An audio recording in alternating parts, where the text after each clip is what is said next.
$50 from JT Feegs. First time donating, lots of respect to all the runners. Would love to see some records broken this week. I would too.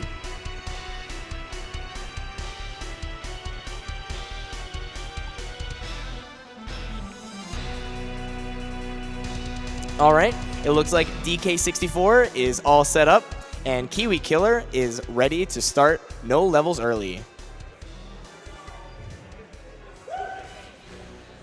All right.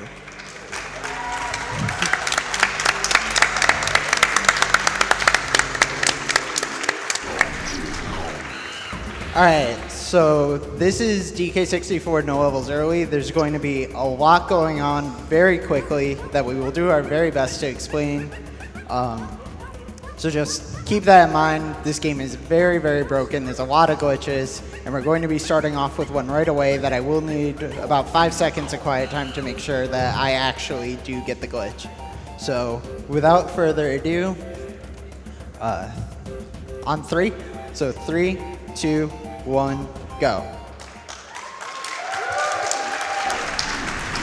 All right, hold on, guys. Hold on. All right. There we go. All right, so right here, he's going to cancel the intro story cutscene on the menu. So by doing that, the intro story is actually running in the background as we're in the game file here. So as this is going on, we're going to be doing stuff on our file, and we need to cancel some fade outs, which happen at certain times, or it'll pull us back into that intro story. So the first one will be coming up at 55 seconds, and Kiwi has a timer that he's looking at himself, so he knows when these fade outs are coming up. My timer actually reset, so we're YOLOing this. Oh no. Oh no.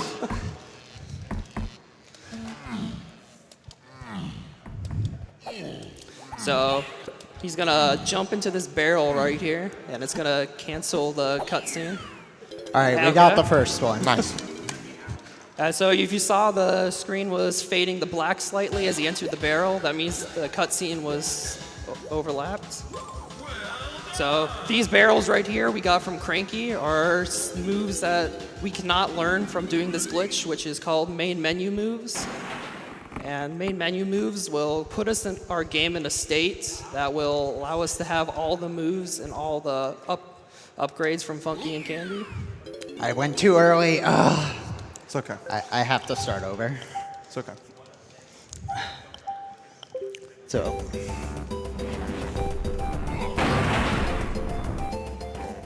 All right.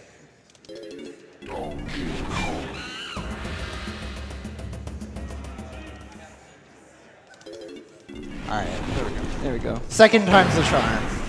And this time the timer's actually going. Okay. Good. Yeah, so the reason we need those timers going is it's really important to hit the fade outs at the proper time. We're trying not to get pulled back out of the game by the intro story. Yeah, as you saw there, that cutscene started playing, meaning that he went in at the wrong time. Yeah. So a little bit of a time loss here at the beginning. Shouldn't be too big of a deal. We really do need this glitch. It's pretty important for the majority of the run. It's going to give us all the moves at the very beginning of the game. We never have to visit Cranky really after this.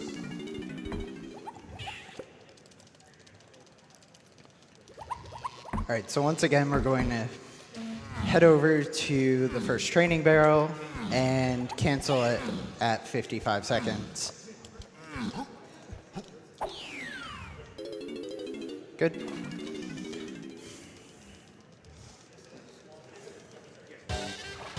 So again, these training barrels here that Kiwi's working to do, we have to complete these 4 training barrels in order to get some moves that are kind of just like basic moves, climbing trees, throwing oranges, throwing barrels, swimming. We don't get those from Cranky, we get those right here at the beginning of the training grounds. So we'll be completing those as main menu moves is getting set up. There we go. Good. There we go, all right, we hit the fade out this time.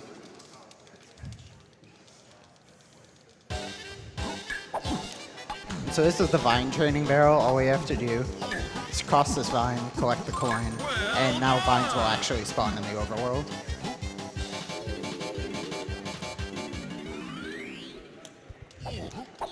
And then since there's no scene transition in between these 2 barrels, we can just enter the 3rd barrel immediately.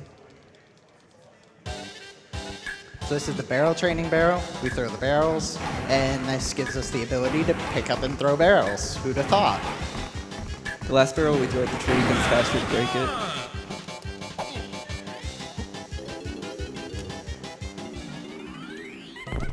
Alright, so right here we're gonna save and quit. We're gonna leave that last barrel there because that barrel actually gives us 20 oranges. However, if we do this glitch, we'll lose all our oranges, so we want to do that after the glitch is done. And we'll be using these oranges to skip a bunch of golden banana dances.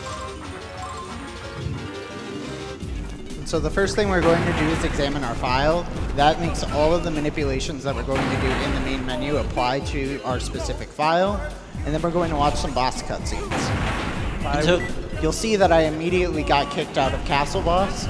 That's because we hit one of those scene transitions with the cutscene, and it immediately canceled the longer cutscene. And what this will allow is that later on in the run, we will get a shorter cutscene and make use of this time that we have to have the intro story playing in the background.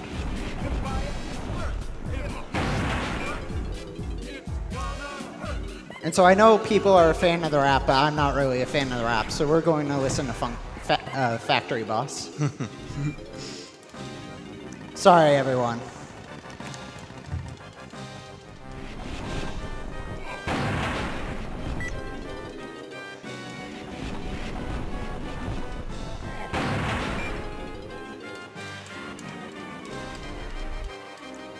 And so there's some unique properties about Fungi Boss compared to all the other boss cutscenes.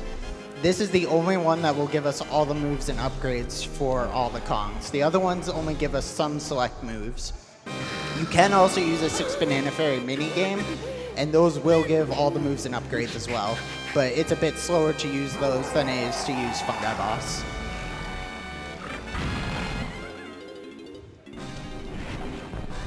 So we exit back to the main menu, and now we're waiting for the final scene transition that happens at 4 minutes and 25 seconds. And so long as we have good RNG, it will immediately pull us. So that's bad RNG. There's a 2 out of 9 chance to get bad RNG, and we got the leg shake. We got the leg shake. Yeah, the leg shake is the classic kind of bad RNG example. It's one of the most notable ones, so it's really funny that he gets it. We get pulled in the second time, so now we're pulled back into the game after the intro story is completed, and now main menu moves is complete, and we have all the moves on this file. Some more other interesting things about main menu moves is we are not able to take damage. If we take damage, nothing will happen. And also, in main menu moves, we are not able to pause. So we can't hit the pause button and leave levels early, so we'll be navigating levels by doing many different ways because we can't save and quit out. And along with that, the game does not save at all. So if anything serious happens, like the game crashes or we soft lock, the game is not saved. So Kiwi is going to be making some safety save states in certain spots in case this happens.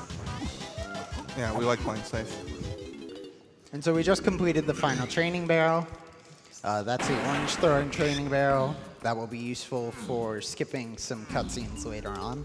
So normally we're supposed to exit training grounds by getting the ground pound move and going over to the switch, but Kiwi's just going to go ahead and swim through this wall because walls don't exist in Donkey Kong. It's something you'll find out very quickly. Walls are merely a suggestion in this. So I want to go ahead and talk a little bit more about what No Levels Early actually is. So this is kind of the mid-tier Donkey Kong 64 category where we kind of relate this to 70 Star in that in some way we're doing some parts that are intended of the game. We are going to go to each level kind of in order, and we're going to make sure that we have the proper number of golden bananas to enter every level and the proper key as well to open the level lobby. So it's just a little bit more of a way to play the game as intended with still a bunch of glitches. If you guys watched the interview beforehand with Spike, Vegeta, and Kiwi, they were very right. This game does belong on the Mount Rushmore of completely broken and busted games. Obviously, you just saw Kiwi swim through walls. We're going to see a couple great tricks here in a little bit. While K. Limsey is opening level, we should introduce ourselves. I am Captain Cole. I'm Secret Humor Man. And I'm Middens Hug. I'd also like to give a shout out to Tudos, who unfortunately could not be here. He was originally going to be on the couch, but he was unable to make it until later in the week. So we're thinking of you, Tudos, and we wish you were here. Dose bag. Dose bag. So right here, we can skip this golden banana dance by hitting the loading zone at the same time we pick it up. And now we're heading on into Jungle Japes, which is the first level of the game. Opened up the B-Walker as intended. And so we're going to immediately start with some glitches, because why wouldn't we with DK64? I keep saying how broken this game is, so let's show it off. So one thing, if objects are really close to the wall, a lot of times you can use that object to push you out of bounds, which we're going to do with this bush right here. Yeah. So that's called bush push. And when we're out of bounds in DK64, we have to be a little bit careful because we don't want to hit the void zone. If we hit the void zone, that's just like an area out of bounds that basically sends us back to the beginning of the game. And we can see Kiwi point off a moon kick there. Really good job first try. So if you cancel an aerial attack on the ground by using either a ledge or a slope, DK will continue his kick upward until the animation ends, and you'll just sort of float in the air, high in the sky. It's really fast, and you can get to a lot of high areas very quickly. And so now we're going to free Diddy. So we need Warp 2 for later, so we'll just grab that for now. Come down here. So, yeah, another great thing about main menu moves is even though we haven't visited Funky yet, we actually have all the Kong's guns. We don't have any ammo, though, so you did see Kiwi pick up ammo there. And then what we're going to do is a cutscene overlap. go. So I triggered the free Diddy cutscene, and then hit the switch, which replaces the longer cutscene with the shorter cutscene. So just saves a bit of time. And again, Kiwi swimming through vertical walls here to pick up a caged golden banana for DK. So now, as we see, we can go out of bounds in this game, and out of bounds is, when you go out of bounds, your height is determined by the floor you were just going over. So you can just walk out of bounds, you don't fall like in many other games. This allows us to navigate into many different areas really quickly. And so we're going to be collecting these blueprints from spots throughout the run. So each one of these blueprints can be turned in for a golden banana. We need 100 total golden bananas for the run. So they're a very quick way of getting golden bananas. And Kiwi's going to do another cutscene overlap here. The free Diddy cutscene with entering the Baboon Blast. Saves a little bit of time. So this is Baboon Blast. We're just going to shoot ourselves out of these barrels all the way to the end and get a golden banana.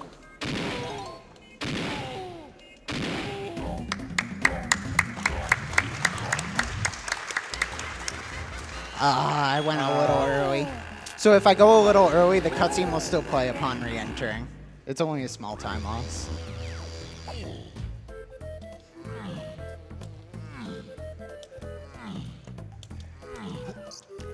All right, so now we're going to be making our way up to the Diddy cage to pick up his golden banana. And we've got Diddy unlocked now, one of the 5 Kongs.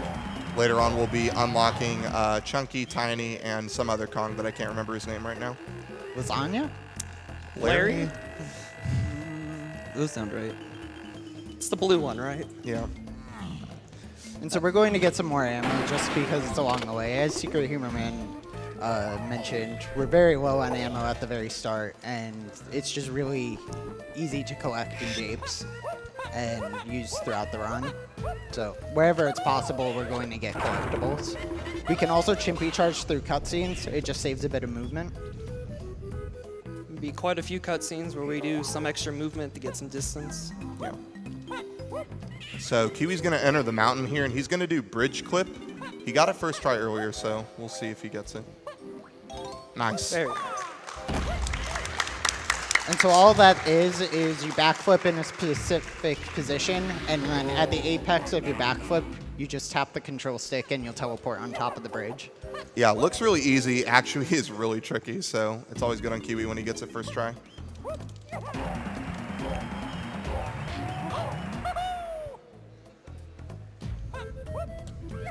And so now we're going to head over and get Diddy's spot for his blueprint. Gonna pick up some ammo boxes on the way. Yep. Yeah, so like Kiwi said earlier, these Kasplats, every time we get one of these blueprints, we're going to turn it into one of the characters named Snide. And Snide will trade us a golden banana for every blueprint we turn in. So we're going to be collecting a lot of blueprints throughout the run because they're basically easy golden bananas to just pick up. And we'll have multiple blueprint turn-ins. We'll be using our guns most of the time to kill them because it's the fastest way to kill them, Yeah. other than Lanky and Tiny. Also more suggestive walls. So Kiwi's going to try to do his first kind of damage skip here. If he takes damage and gets knocked into a golden banana, like he just did, he'll skip the dance animation so we can keep moving after picking up the golden banana. And so this is Troffenscoff. Usually you would have to pay colored bananas that you collect throughout the level to enter it. However, we can just do a moon kick on this slope and go right through this wall. We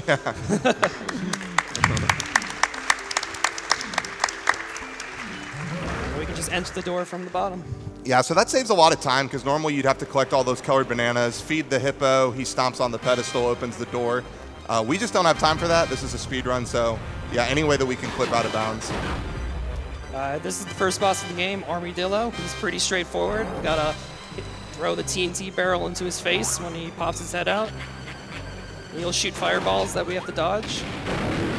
Nice thing here is we can just look at the ground because he'll actually just keep hitting the TNT barrel.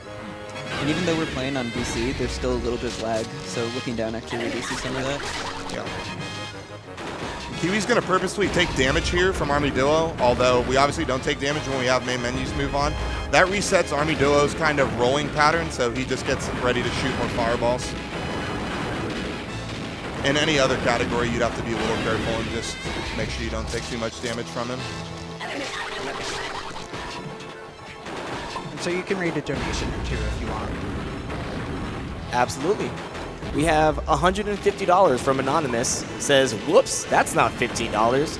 Best looking audience member's choice. Olympus72 donates $100 and says, it's peanut butter kiwi time, peanut butter kiwi, peanut butter kiwi, peanut butter kiwi, peanut butter kiwi with a baseball bat.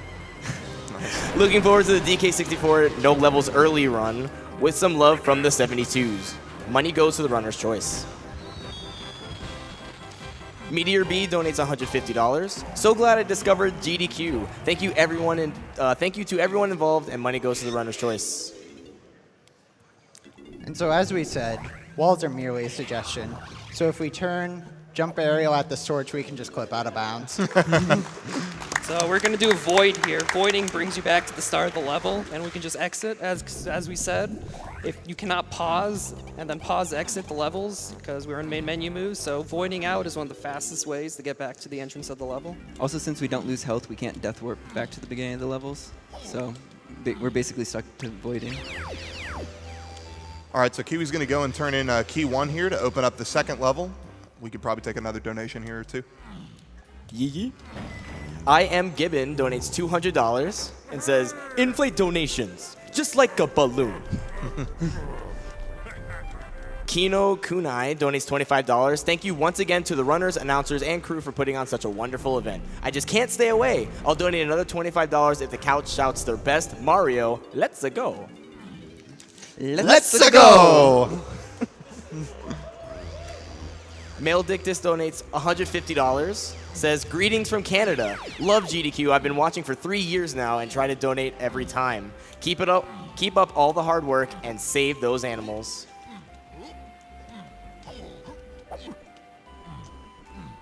All right, so we're climbing up to the second level now, Angry Aztec. It's a desert-themed level. It's also one of the more inconsistent levels in the run, so hopefully it goes well.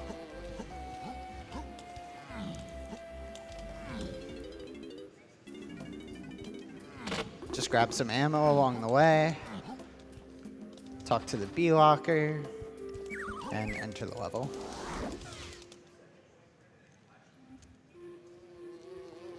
It's worth noting that since this game is so broken, we can actually clip in past all the B lockers, but we don't in this category because it's no levels early. Not allowed. It's banned. So we're going to take a quick detour over here to pick up Donkey Kong's blueprint, just again another easy golden banana to pick up.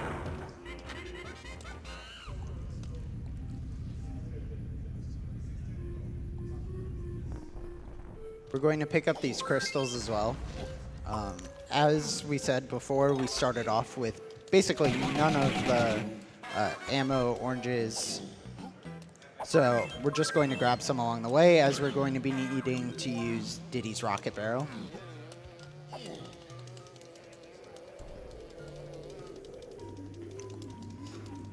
Hi, llama. Everyone say hi to the llama. Hey, Llama. Hi, Gobi.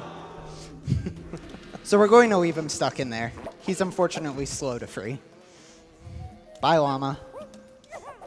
Bye, Llama. So we're gonna go get Diddy's blueprint now. He is up on top of this building here.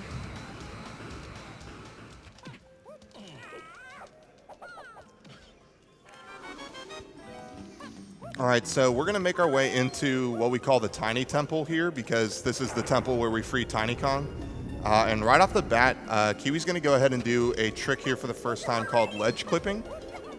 Basically, Kiwi's going to buffer his movement here with the C up button by zooming in the camera. And he's just going to fall off of this ledge, and it'll basically clip him out of bounds, and he'll be able to just walk over to where Tiny's cage is.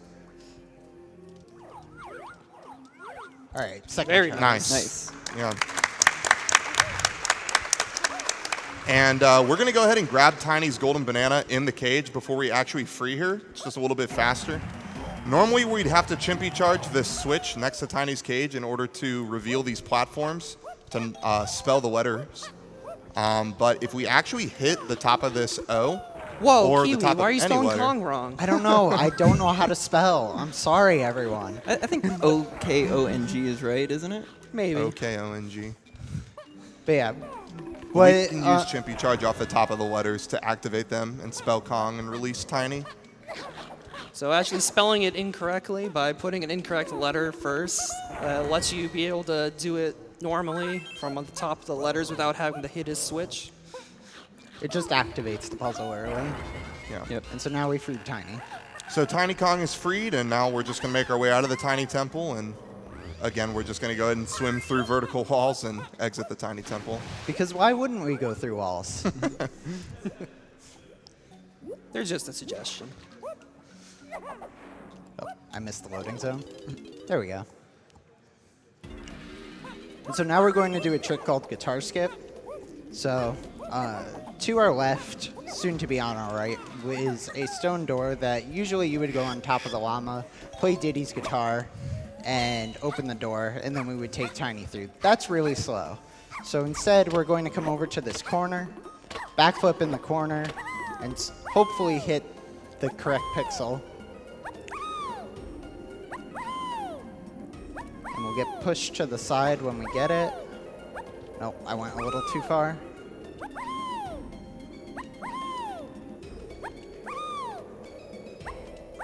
We're close. It's a very precise spot. There it There is. we go. There we go. Nice.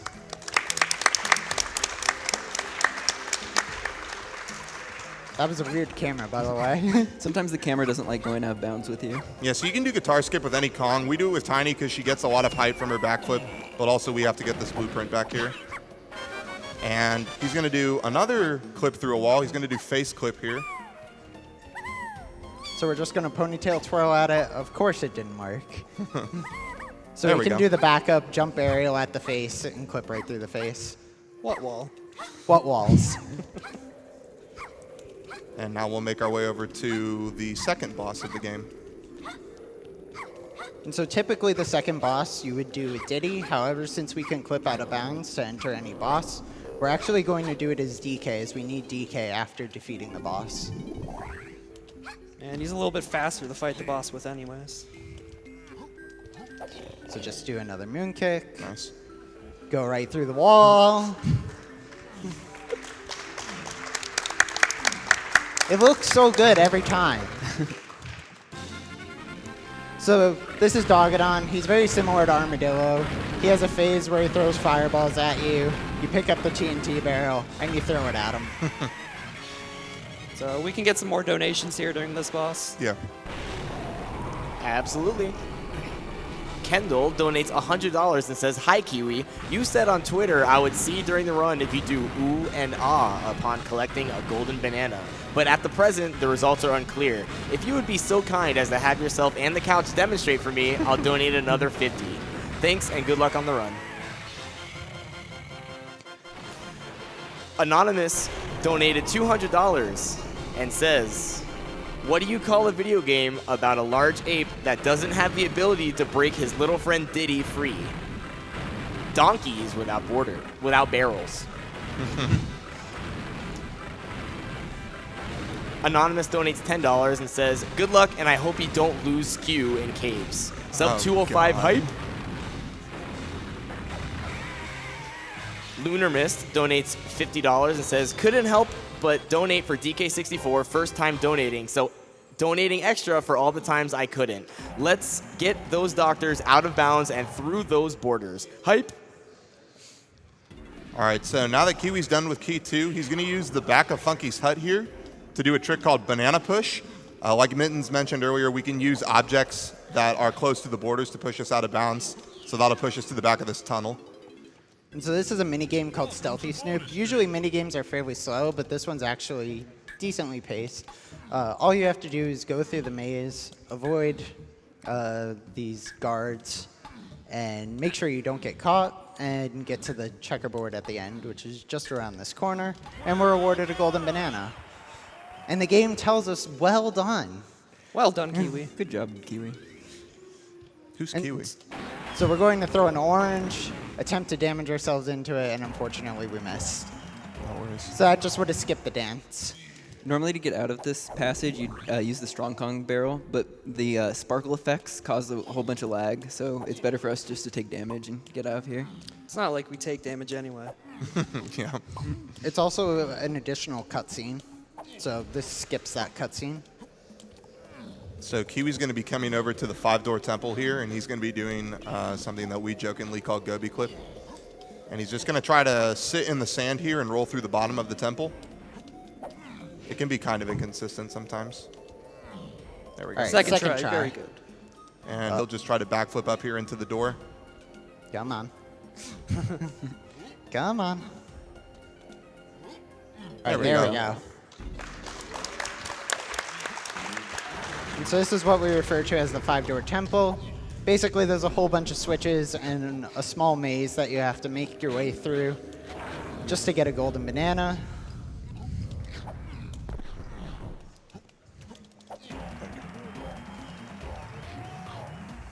And then we get a creepy guy yelling at us to get out.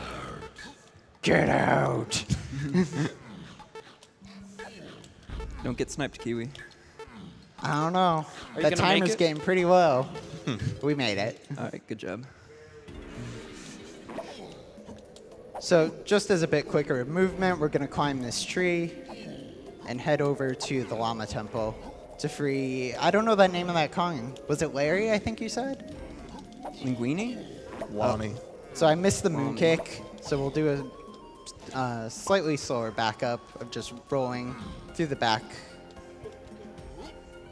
What walls? What walls? So that's Linguini.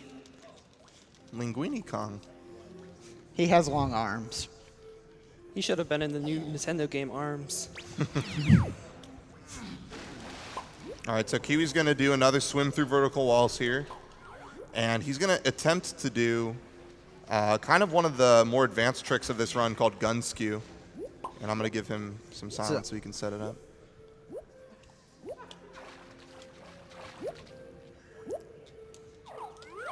There All we right, go. cool. So what he did there was he went out of bounds, jumped out of bounds, pulled out his gun, and then with his gun out, walked into out of bounds water, which kept his gun out.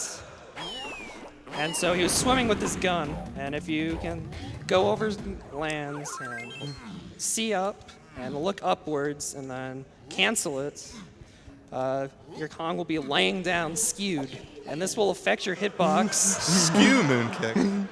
by allowing you to go through any wall just by walking into it.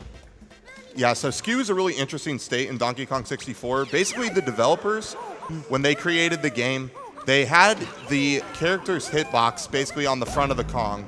So if the front of the Kong met up with the wall, that would be the developer's way of saying, okay, you're meeting a wall, you can't go through this wall. But by skewing, we take the hitbox and we flip it on its side. That way, the game doesn't register really that our hitbox is touching a wall, which allows us to walk through any wall that we need to. And so we just hit all of the matching colors and collect the golden banana. So as skewed, we want to be careful not to do some inputs because it will make us lose our skew. Just doing a normal jump pressing A, we'll lose skew. Or if we are pressing A or Z as we land, we'll also lose skew. Or if we enter water, we will also lose our skew. We got to worry about that a little bit later in the run. So just head over, get our blueprint, and then head back to the tag barrel.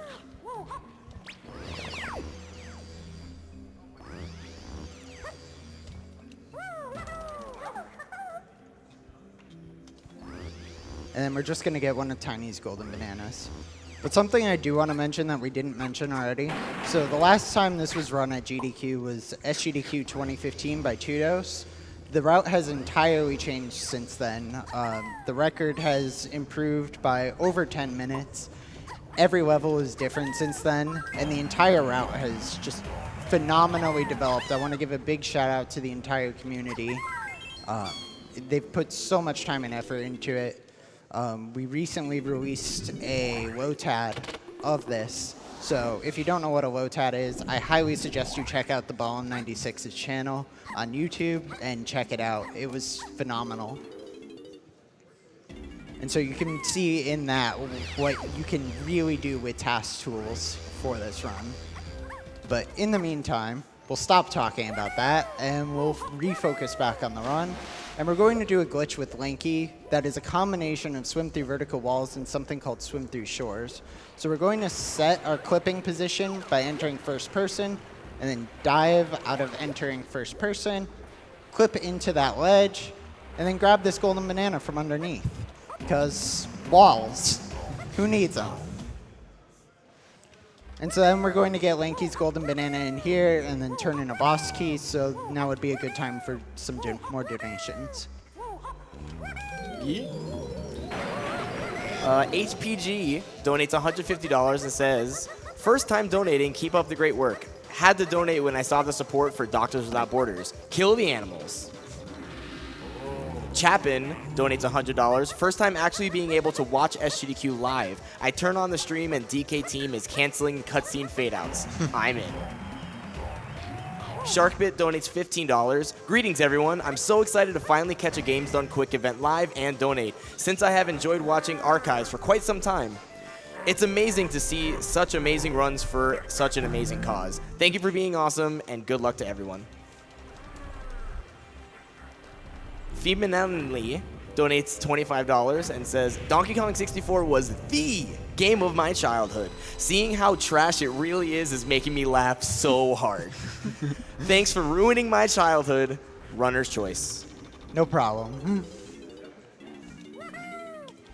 So we're going to head up to Frantic Factory now, but instead of taking Lanky up the intended way, because why would we ever do anything the intended way? We already have Monkey Port, so let's just go right by Helm and then drop to it.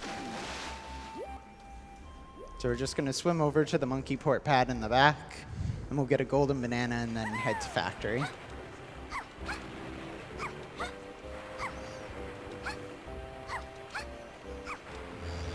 All right, so when we do enter Frantic Factory, Kiwi's going to be going for a trick called Robot Push.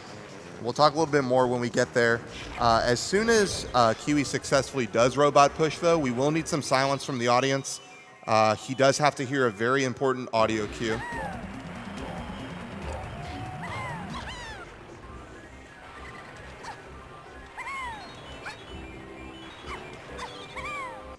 So we're just going to enter as Lanky just because it's a bit more optimal in terms of the route. Even though no one likes him. Like, look at his funny face. The DK rap wasn't wrong. No style. No grace. But This Kong really has a funny face.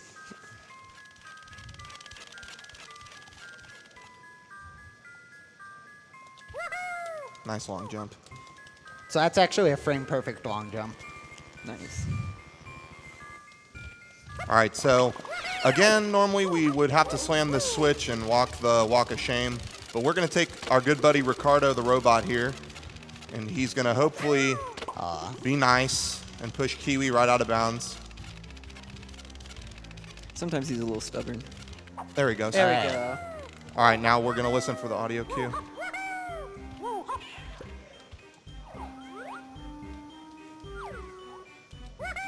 Nice. All right. We got it. That opens up a cage to a golden banana that we'd otherwise have to use Mini Monkey to get, which will save a little time later on. So Robot Push is really effective for Frantic Factory because normally getting to the top of this room, the production room, is pretty costly on time. It takes a lot of platforming just to get up there. But if we go out of bounds and we get up to the very top, the ceiling there, we can kind of drop down and activate that banana porter. That way we don't actually ever have to climb up the production room. We could just take Warp 4 up. And so we're just going to spawn that golden banana for Diddy later. We will be coming back to production room once we have Chunky. But let's go free Chunky first.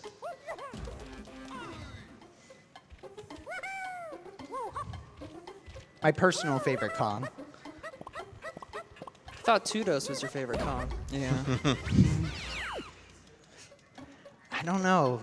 There's just something really cool about Chunky. Maybe it's the green vest with the blue. And Kiwi's going to try to go for another damage skip here. Kind of. Oh my god. You got zinged. Zinger Z. Shoutouts to Emo Arbiter. He tends to get hit by all the bees. So we're going to take DK, and we're going to do another Moonkick. Hopefully.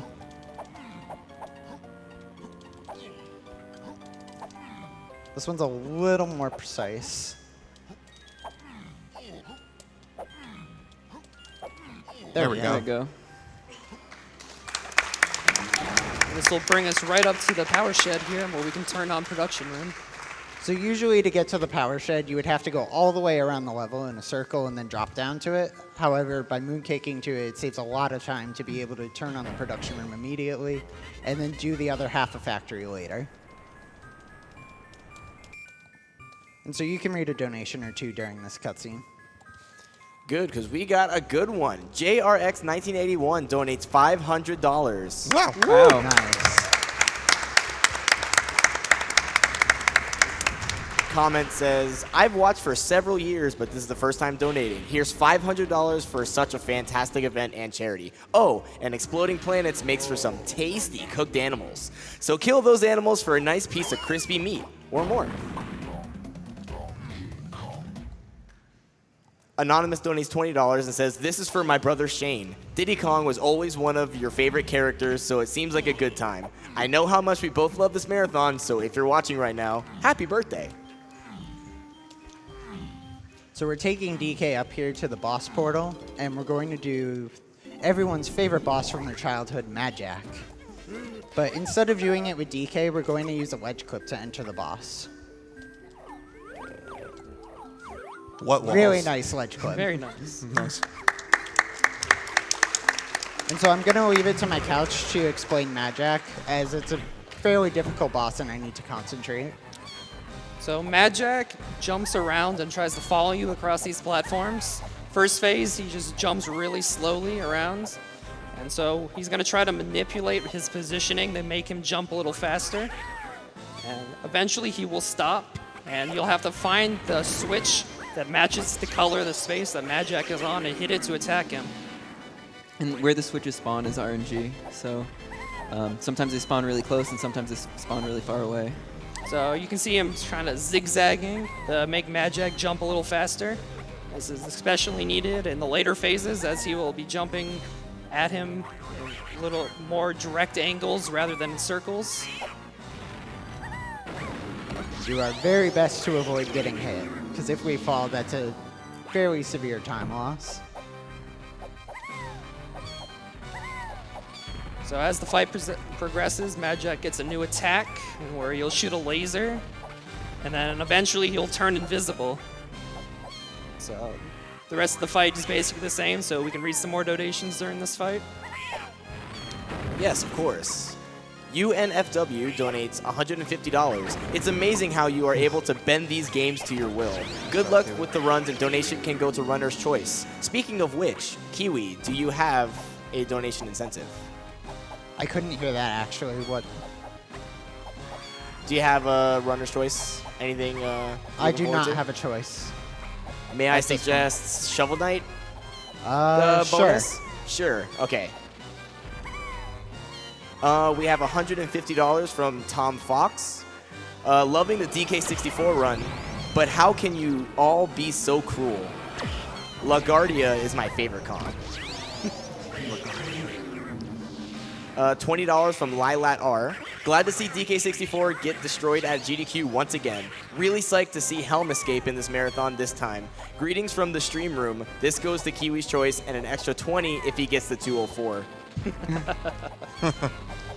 I don't think we're getting the 204 anymore, but I'm trying for it.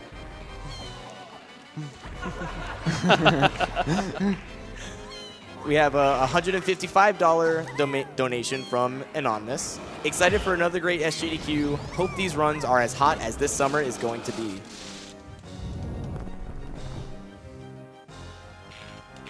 I love Majak music. $50 from Shamdar. Longtime watcher, first time donator. The runs are cool, but the cause is cooler. Anubis169 with $15. All the best to everybody here. Words cannot really say how much good you are doing. So I'll leave it to the rest of the donations and just say you're all amazing. Smiley face. So that was the gate we lowered earlier. Instead of having to mini monkey and watch a cutscene and go all the way through the pipe, we can just backflip right up to it. So even when there are walls, we just ignore them anyways. It's also really nice because Tiny's blueprint is right down here, getting another quick golden banana. And now we're going to do Dark Room.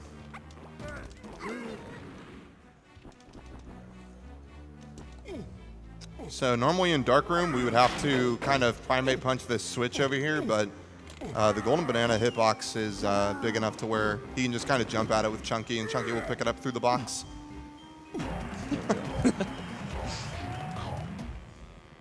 Once again, what walls? So now we're going to head over to production room and get a bunch of fast golden bananas there. So firstly, we'll spawn Chunkies, which is just right over here.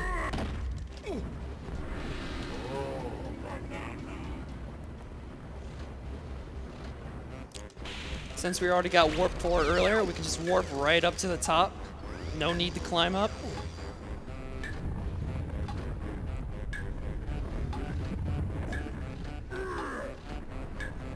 Just jump right over and collect the golden banana.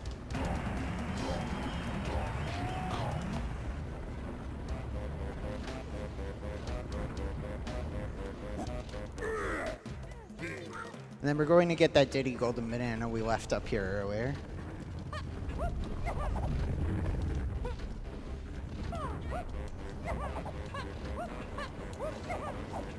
So you may be noticing that Kiwi's doing some weird movement basically with every Kong.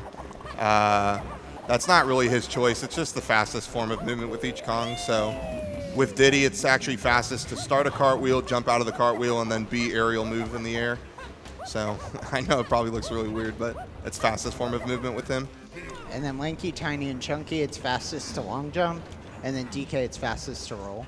And DK is the fastest ground speed with the roll. Yeah.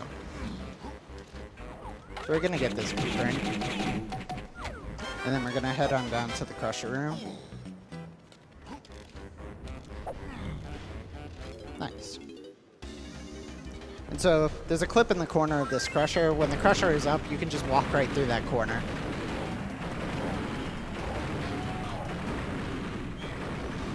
And then we're going to go back through the Crusher and then clip again to Void to get back to the start.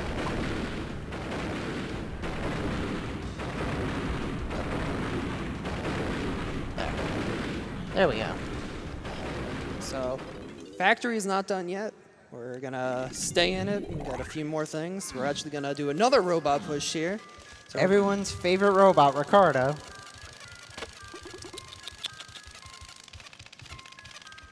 All right, Very very good. nice. Very nice robot pushes.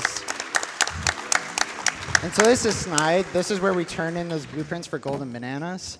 So I would like to hear from the audience your loudest "oh bananas" whenever a banana falls. So we have this small cutscene first. oh, banana! Yes. Oh, banana! Oh, banana! Very well done, audience. So we're turning in some blueprints here because we actually need 30 bananas to enter the next level.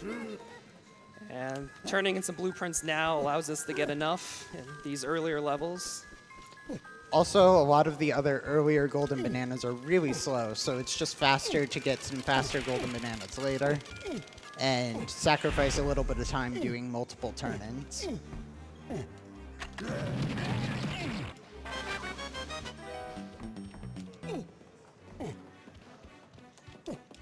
Nope, no skid jump today. Good try. And so we're going to tag Lanky and do another bonus barrel called Batty Barrel Bandit. Normally you're supposed to baboon balloon into this barrel, but we'll just jump on top of the door a little bit faster. I almost fell. I got stuck on the wall there. So all we have to do is match 4 bananas, and that counts as a hit, and we need 3 hits.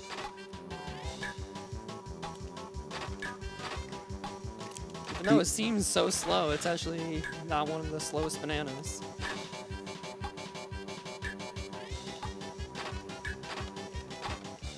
And so this golden banana is fairly RNG dependent. I unfortunately got a pretty bad pattern. Actually, 22 is pretty good. I thought I was worse than I actually was.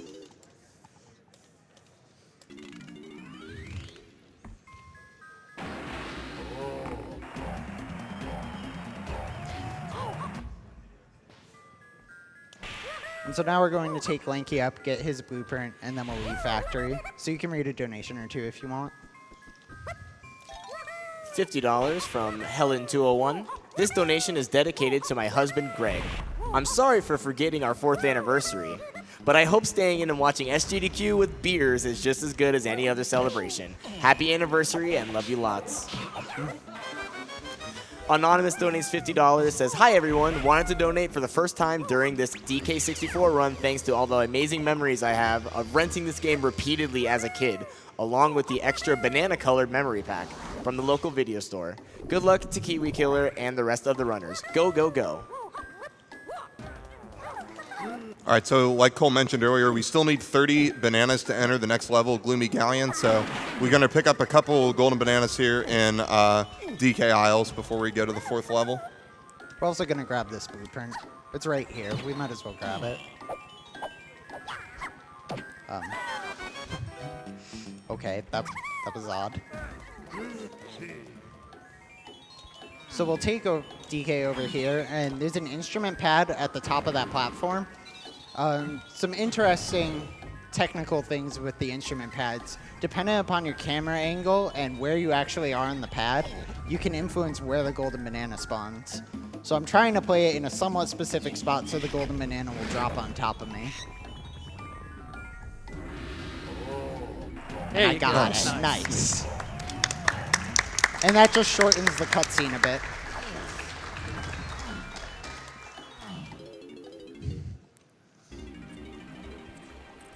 And so we're going to drop down here and get this golden banana as well.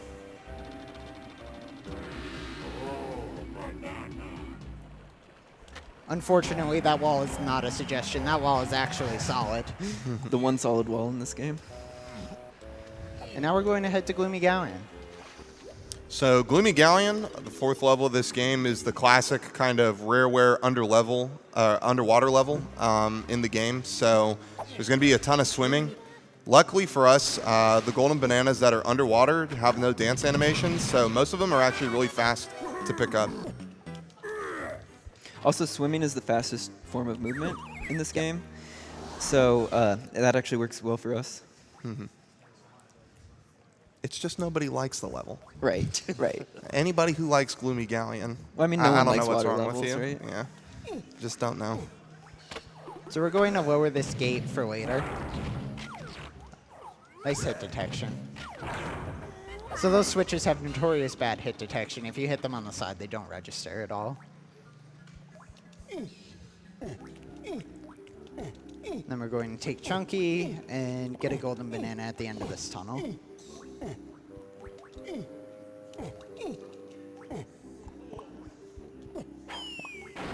Boom.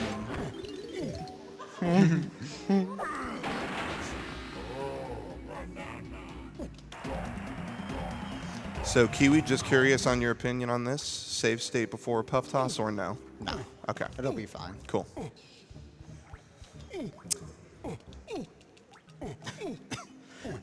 Excuse me. All right, so Kiwi's making his way over to the Troffenscoff door here. We're going to do the fourth boss, Puff Toss.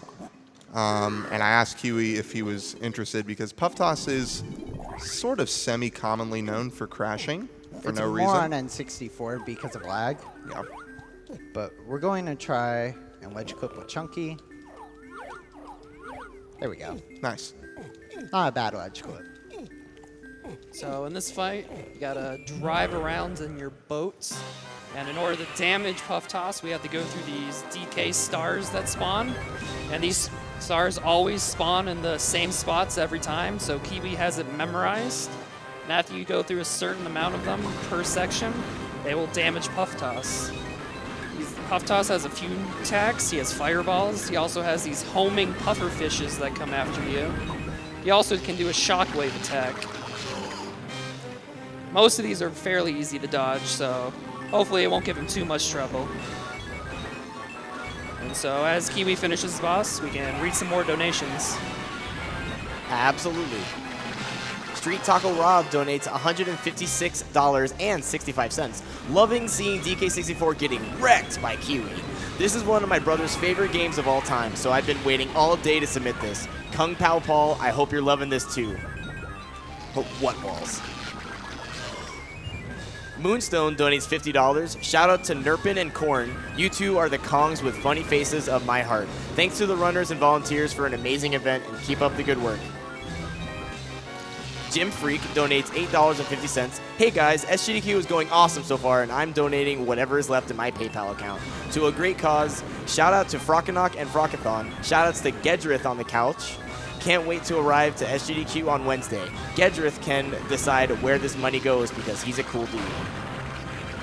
So as Kiwi hit the last star there, he wanted to line himself right in, so the key will spawn on him as Puff Top deflates. I think I'm close. Yeah, I got it.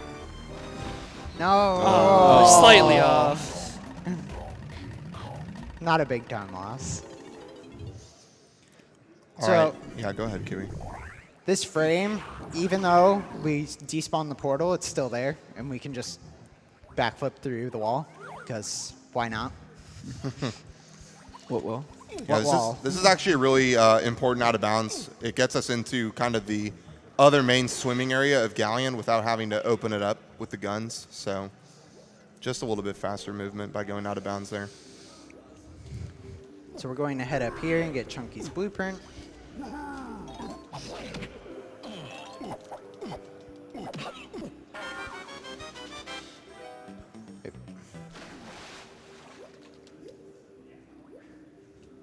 And then we're going to tag Tiny. So conveniently for us, the way the 5-door ship was actually placed in the map is the two fastest golden bananas happen to be on the side that allows us to swim through vertical walls. So we're just going to swim right through the ship. It's really nice of the developers to place a ship like that. Easy. It's like they knew. Yeah. So we're going to say hi to one of my friends, Mr. Starfish. He tends to like to troll my runs. He's in this room over here guarding the golden banana. And we got right past him. Nice. Nice. The true boss of this level. You say that, it's true. It is. if you get hit once, you're just stuck in that room for like a minute. So we're going to tag Lanky, and then we're going to get his golden banana as well. And so this bypasses playing our instruments to lower the gates. We don't have to go over to the lighthouse area and travel back. So really nice of the developers that they allowed us to do this.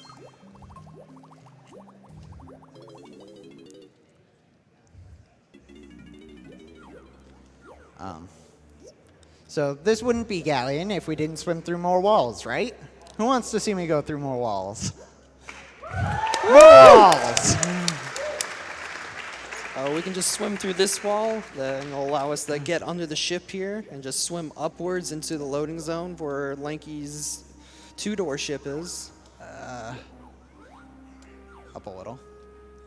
Ooh. Yeah, you got it. There we Nice. go. And so that bypasses another switch to press in order to open that. For this gold banana, normally you'd transform into On Guard, which is one of the animal buddies, but since we can swim through walls, we don't need to. And then we'll just go through the wall to swim right back out. Why not? And then we're going to warp back to the beginning of the level. And so you'll have noticed that we kept the water level low. There's 2 water levels in Galleon. And so usually you would, in a casual playthrough, raise the water so you could do things like get Lanky's blueprint here. However, if the water's at its highest, we can just jump out of the water and grab the ledge. Little bad RNG there with the Kasplat. Kasplat has many attacks, but the Shockwave is normally the one that all the players hate because it really displaces the Kong. That's a funky camera right now. There we All right. go. And Kiwi will go through another wall here to get to the White House area. And then we mentioned On Guard previously. So we're actually going to get On Guard. So this is our swordfish buddy. The one time you'll see an animal buddy in this run. And so On Guard heads all the way down to the bottom, and you can break these chests by using his B attack. And say goodbye to On Guard. We'll never see him again. Bye, On Guard.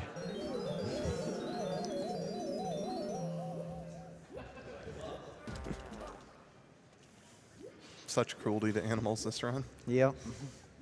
I mean, we have monkeys underwater. We can't get much more cruel than that. They don't need air, though. Right? So, unfortunately, even though we've done the entire rest of the level at low water, we need to raise the water because Diddy unfortunately can't jump high enough to get to Snides. Come on, Diddy. So there are 2 Kongs that can actually reach Snides at low water, but it's actually faster just to raise the water. And And once so- then, we're going to turn in some more blueprints. Chat this time. I want to see as many O bananas as possible. Break Twitch chat. I'm counting on you. Oh, banana! Oh, banana! Oh, banana! Oh, banana! Come.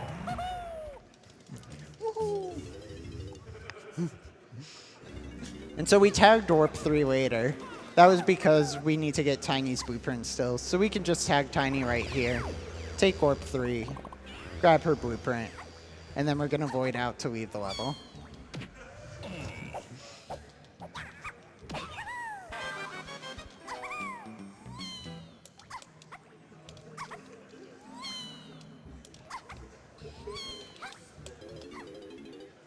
And that's Gloomy Galleon.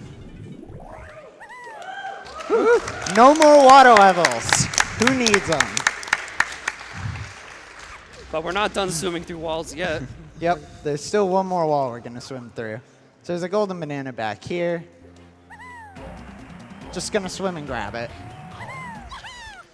All right, so we talked at the beginning of the game about how we're going to be going to these levels in sequential order.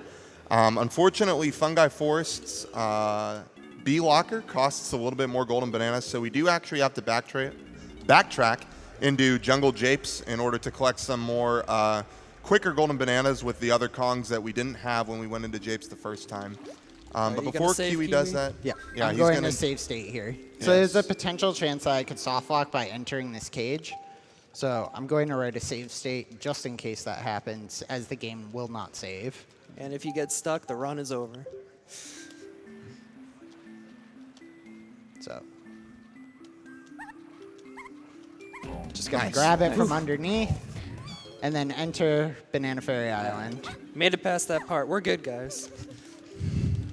Only a few more potential soft locks in the game. We're fine.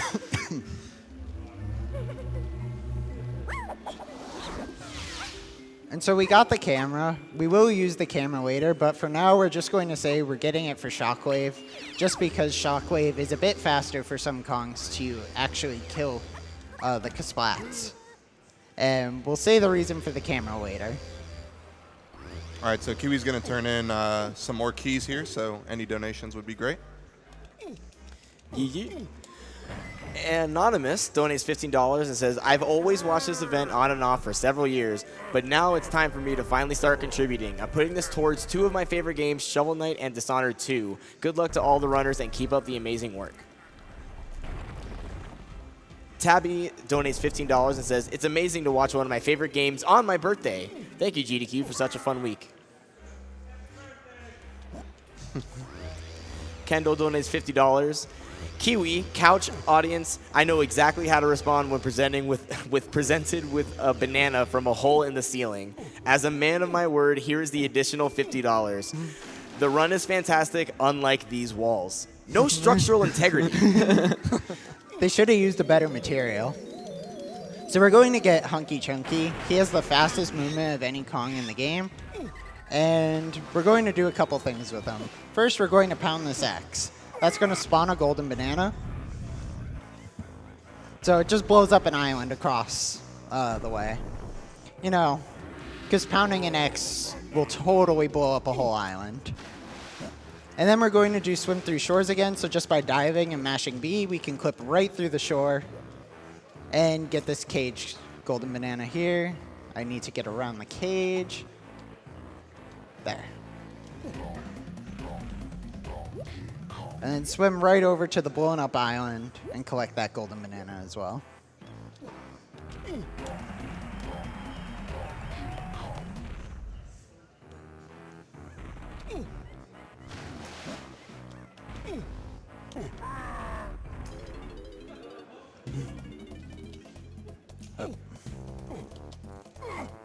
So we're going to move this boulder.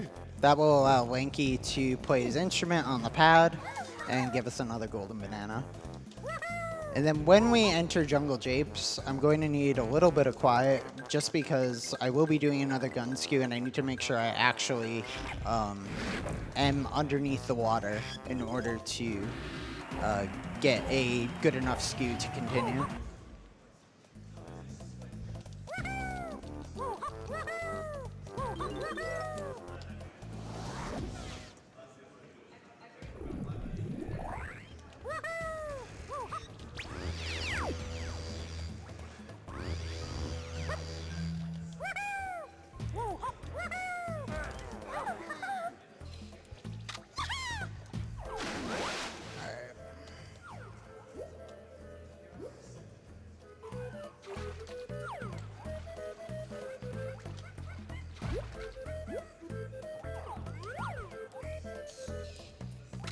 All right, that should be good. Nice. Very nice.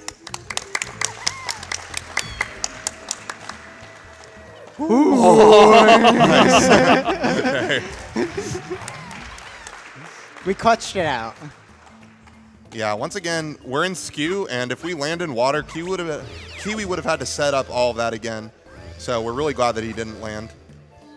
You also see that I pulled out my gun before entering the water. Now that I have the camera, I can actually swim through vertical walls with my gun out. And that just saves a little bit of time. And then that's Shockwave. It just demolishes the Kasplats. So Kiwi, why does Small Kong lay down? This isn't a very good skew. We broke her back, by the way. That's why Small Kong lay down. It's a common response in my stream.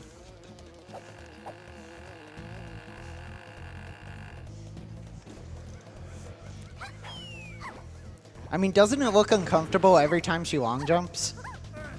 She's like sideways in the air. I do like how her ponytail twirl looks like a rotor or something. So with Skew, we can just get a bunch of golden bananas all in these cages, and we can dance skip them by throwing oranges. Oops. Whoops. Or attempt to. This is a really questionable skew. Hey, if it works, it works. Yep. Yeah, ideally we want the front of the Kong facing completely up, but we'll take what we can get when it comes to skew because, like we said, it's very, very difficult. I'm not getting my dance skips today. Oh well. Blame the Skew. Blame the skew. And so we're going to take Lanky, get his golden banana. You gonna do the crawl? Yeah. So just jump right down.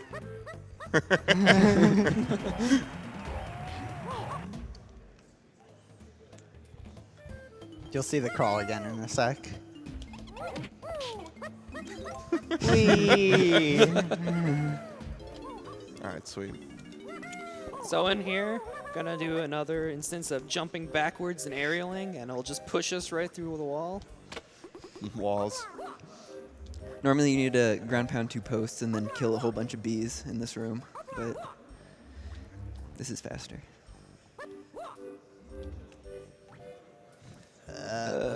Come on. There we go.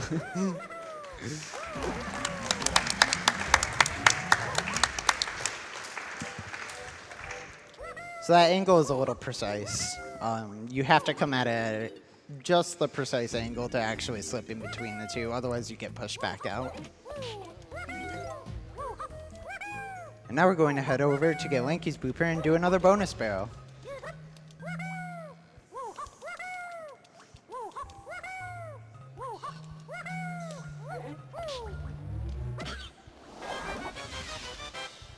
It's just so satisfying to shockwave him. So this is a really, really hard mini game here. Very, very hard. So you gotta jump onto this mushroom here, grab a vine, and then just mash A.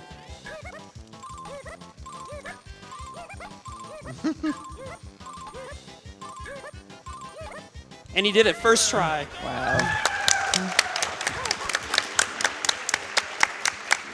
And so we're going to try and dance skip this golden banana with a setup by throwing an orange and immediately jumping out of first person.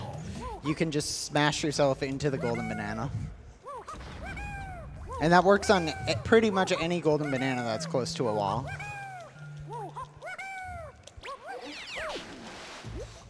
And so we're going to grab Chunky and head to his underground area.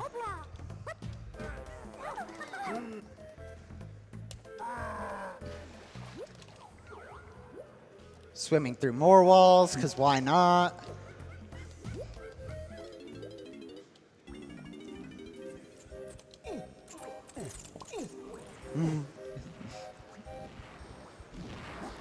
We can skip part of the pathway just by jump aerialing. Can overlap these cutscenes of hitting the switches. So yeah. Chunky also can make some funny animations.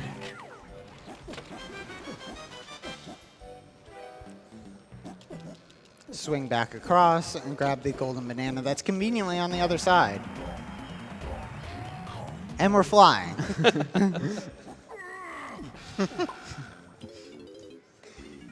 Oh. So there's a frame perfect jump you can get there to get immediately into the loading zone. Unfortunately, I missed it. We're gonna Throwing this boulder gives you another golden banana. I'm gonna try to dance skip it. Oh. They didn't want to cooperate. And then we're going to tag DK and head out of Jungle Japes and to Fungi Forest. All right, now you viewers at home, you viewers in the audience, I know you guys donated for it. We're coming to Fungi Forest, and we're going to see the fabled lost rainbow coin. So let's get hyped for that. Woo!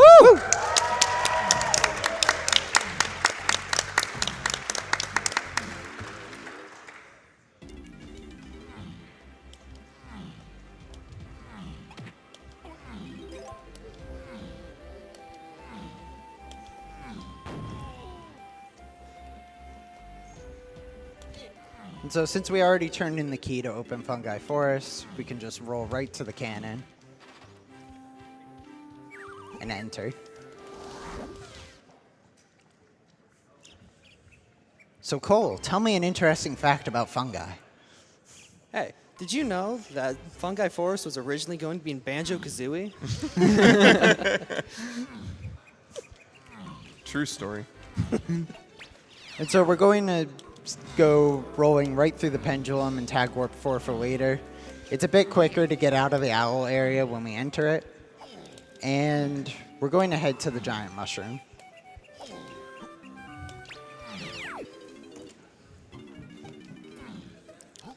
So, interesting fact here, this golden banana is the only banana that requires you to have all 5 Kongs in order to get.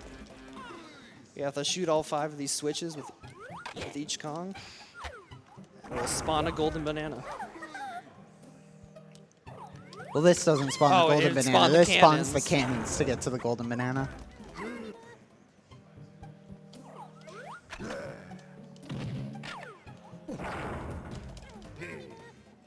So we're going to save DK for last, seeing as it's his golden banana.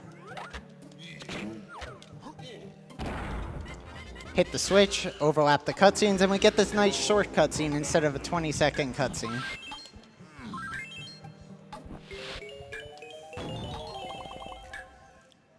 So this cannon actually doesn't spawn for a while. We kind of beat it to the punch. There we go. Whee!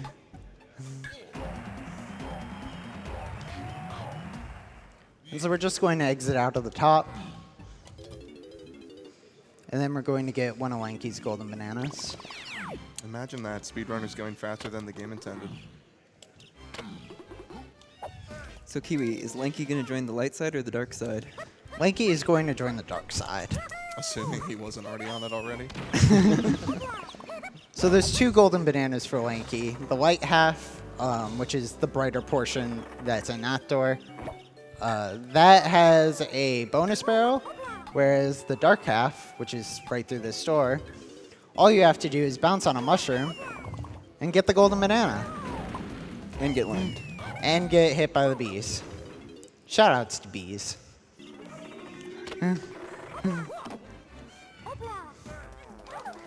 So now we're switching the Chunky to go get his blueprints. Hopefully he's here. This guy has been known to fall down and take a swim and fly through the air. And now we'll take Diddy and climb back into the mushroom to get another blueprint.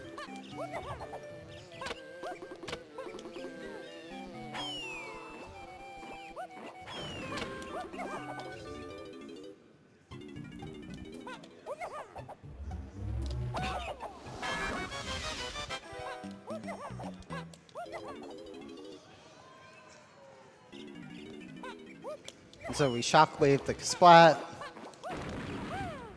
Up. Barely missed the tag barrel.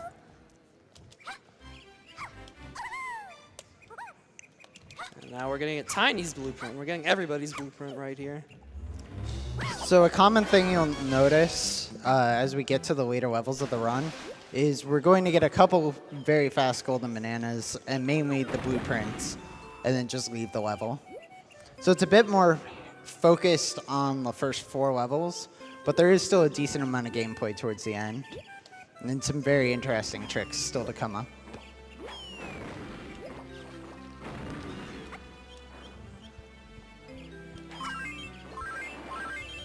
Get some crystals since they're right there, as we'll need them for later in the run.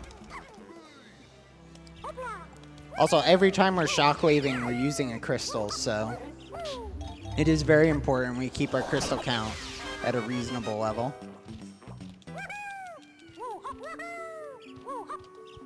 This is why we tagged Warp 4 for later. Because we can just take Warp 4 and head right through this blue tunnel to get to Snides.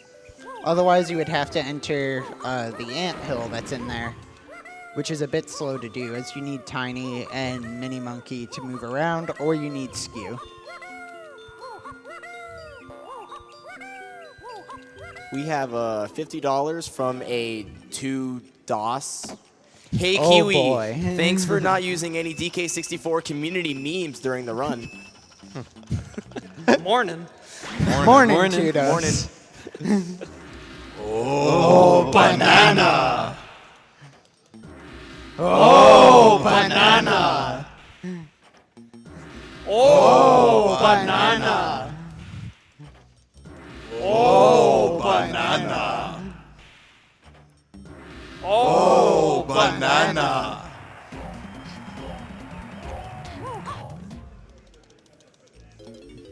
And so now we're going to do Fungi's boss, which has some very interesting properties, but we'll save it for after. So we're going to enter with DK. It's just more optimal to do it as DK. Didn't you just miss Moonkicks?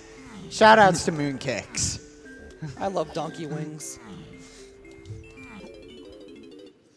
All right, so we've seen Dogadon before. Kind of a similar fight to doing him in Angry Aztec.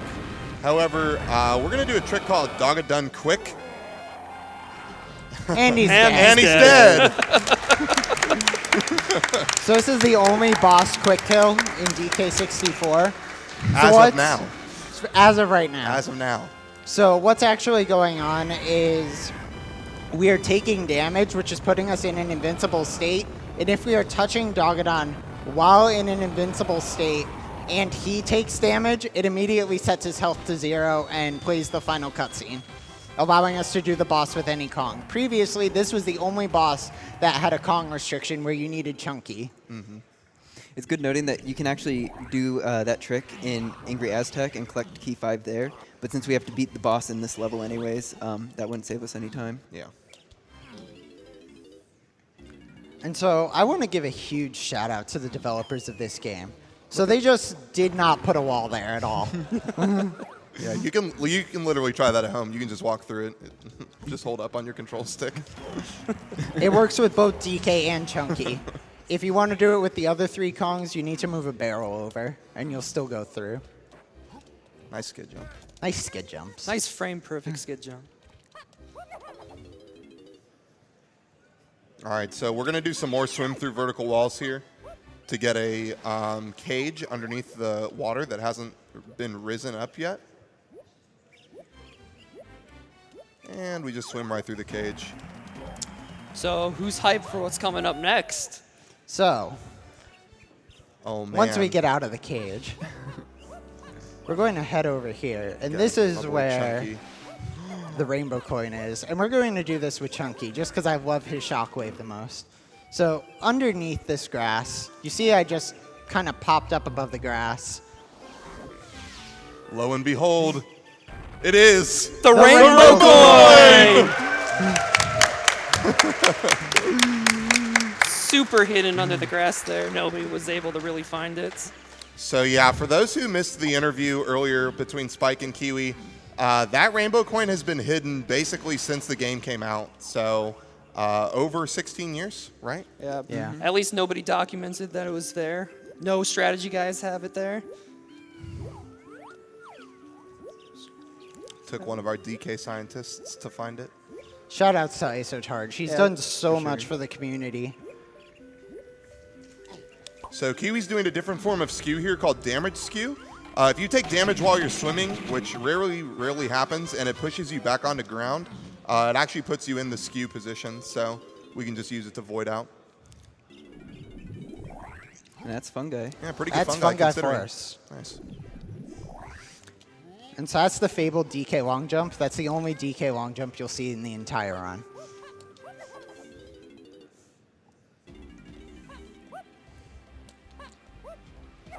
That was close. There we go.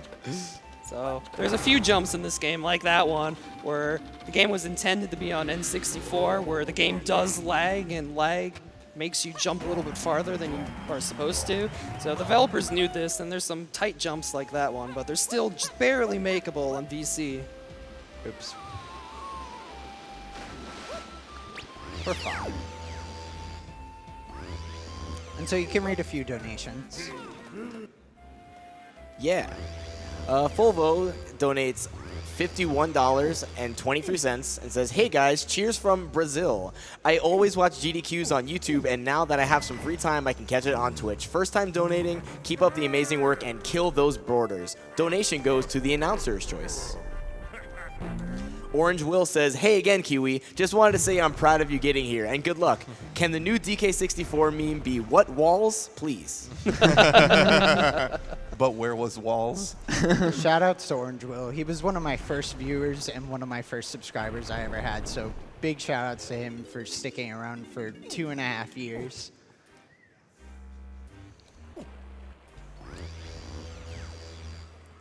And so we're going to take Chunky up to Crystal Caves.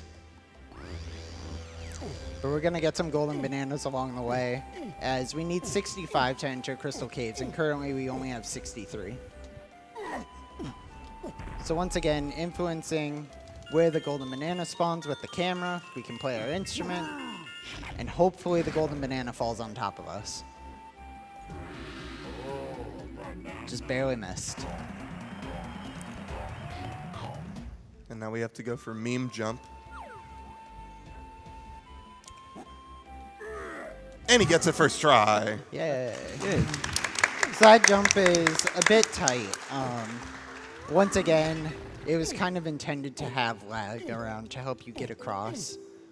It's even more difficult in 101% with Lanky. Who? Lasagna? Larry. Linguini. So we're also going to get a blueprint while we're here. Might as well.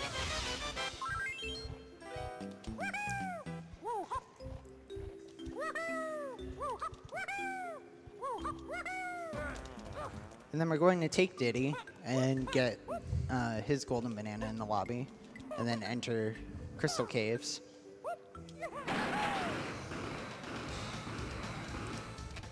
All right, and Kiwi's going to be doing another form of gun skew as soon as we enter caves, so we'll ask for a little bit of quiet there as well. Crystal Caves is by far the hardest level in the run. The only level that even is remotely close to it in terms of difficulty is Factory. So there's a lot of things I have to make sure go right in order to get through caves well. Feel like Kong's laying down. We get to do it twice in this level.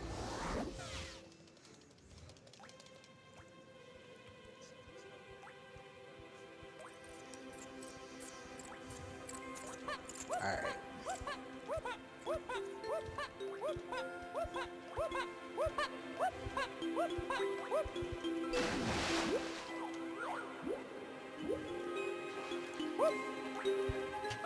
So once again, jumping out of bounds, getting out of the water, re-entering, tilting our Kong, and we have skew. Nice.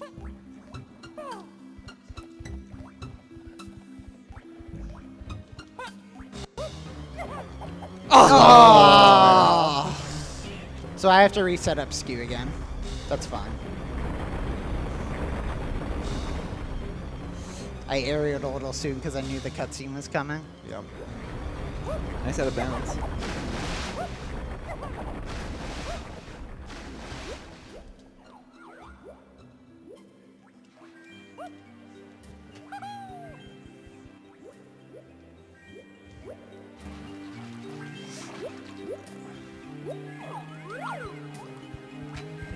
That looks pretty good. This skew should be fine. There we go. All right.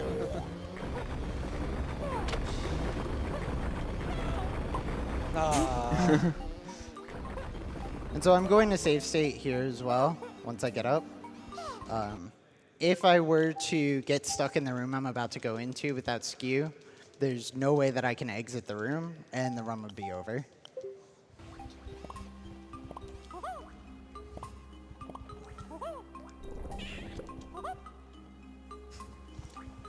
didn't quite make it over.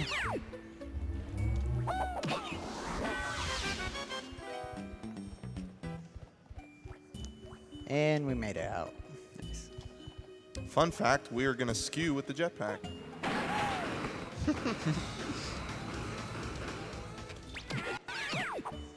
And so we don't need skew anymore, so the fact that I lost skew is fine. And then we're going to take Rocket Barrel again and do everyone's favorite bonus barrel because of the music, Mad Maze Mall. So we just need to kill all the enemies and get through the maze, but I'd like everyone to enjoy the music.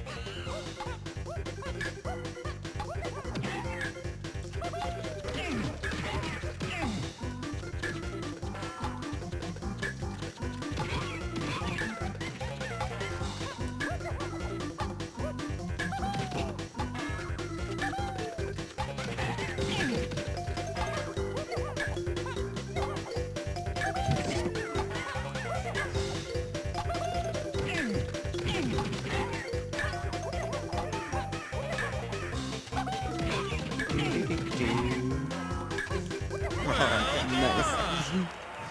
It's really good music. It's one of the highlights of the run, in my opinion. And so we're going to take Rocket Barrel and not head to the tag barrel like our favorite friend Tudos and go straight to the Trophenskov. And then we're going to do Armadillo 2.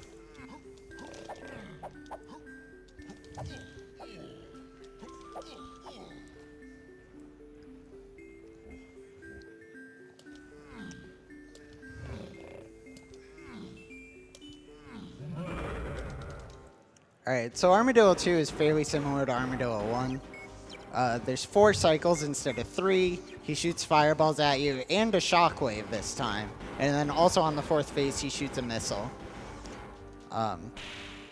However, that's not the main highlight of this boss. The main highlight of this boss is the phenomenal music.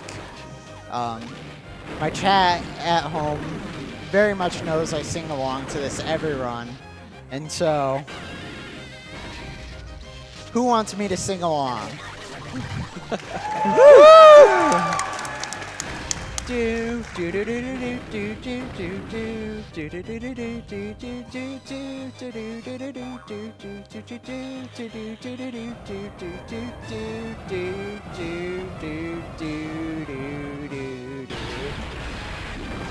All right, that's enough. We don't need to get on any cringe compilations. So as Kiwi finishes boss, we can have some more donations here. Yeah. Yeah. Iron Hawks donates $50. The message only says SGDQ hype, but I think the audience might have something to do with that. Huh? How about a hype on 3? 3, 2, 1. Michael229 says, thank you so much for the nostalgia of Donkey Kong 64. My lifelong friends Paul, Enza, and I used to have all-nighters on this game's multiplayer. Keep doing what you guys are doing. Edache donates $25. All right, shoutouts to the behind-the-scenes crew for all their work and to all the speedrunners for tons of entertainment. Gotta go fast, gotta go faster, gotta go faster. Ewell donates $6.21. There are some high-quality skips. Props to Kiwikiller for turning garbage into gold by making such an entertaining run. P.S. CG Coconut Gun. Ozman the First donates $25. Thank you to everyone who makes this incredible event possible, the runners, the guys behind the scenes, and everyone watching and donating. I love GDQ. Thank you all so much. Dirk donates $15 and says, my friend T got me into watching GDQ events, so I'm donating now to see if I can win them a scarf. Oh, and my Yeti coin says, save the animals. $15 from Anonymous just says, best of luck to you, man. Just Kevin says $15 and peace out. Good luck to all the runners. I totally didn't screw that up. Mythrack donates $15 and says, greetings from Finland. SGDQ is always a highlight of my summer, and what's a better game to go fast than Sonic? Oh, wow, that was from a while ago. Good luck from all the runners. So that was Armadillo, too. And so we're going to head down here and open DK's cabin. And so inside, there's a matching puzzle. So you're supposed to match all the colors, pair them up, and it'll bring the golden banana down. But that takes too long. So we're going to moonkick. Nice. And just backflip up and grab the golden banana. Very nice. It's really nice of the devs to put that platform right under the banana there.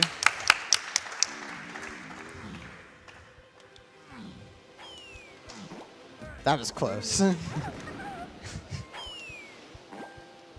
so we're going to take Tiny, grab her blueprint.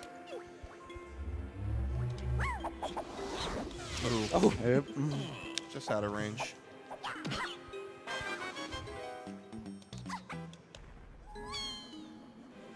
Head over here. And then if we turn around, we can actually backflip, grab the platform, and climb up. As I said, Caves is a bit difficult of a level. There's a lot of things that can go wrong, as you can tell.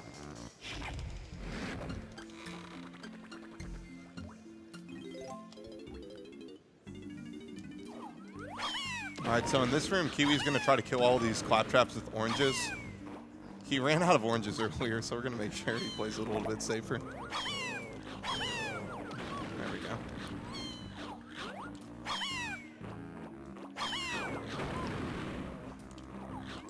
The oranges are kind of homing, but with a space this small, sometimes doesn't work out. And so we're going to grab this ledge. So as the golden banana spawns, we'll grab it and then just fall.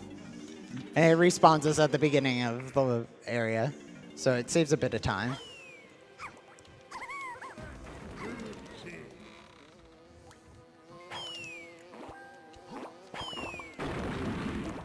Play our bongos and enter DK's 5-door cabin.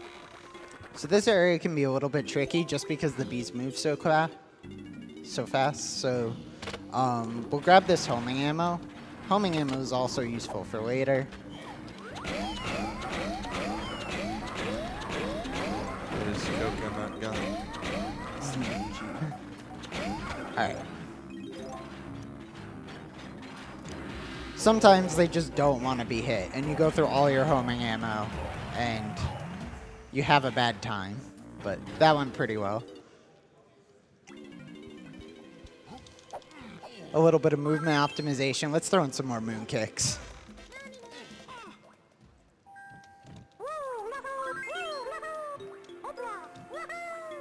We can also store shockwaves by going through portals by starting them beforehand and then releasing them as soon as our feet touch the ground. And just immediately grab the blueprint.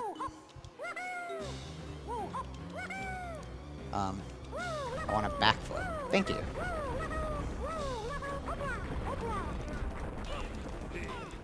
And so, if one skew wasn't enough for you, how about a second, even more difficult skew section?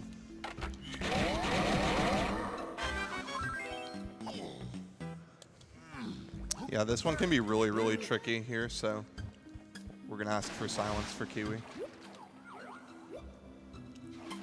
So we're going to get skew a chunky first. Pull out our gun. Same setup we've done for all of them.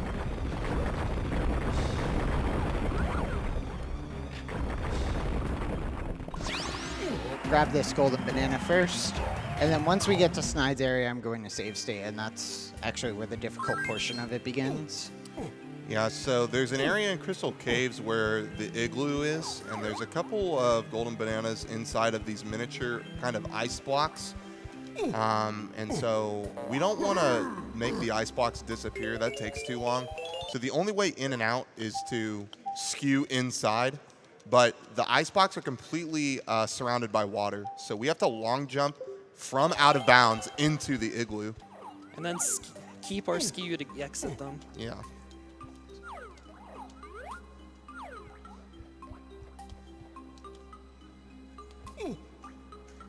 Nice.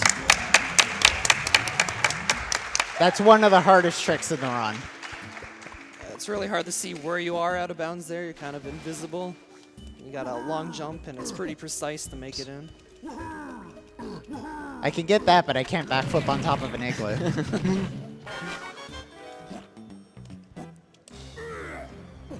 So we're going to tag Tiny, and then enter her igloo.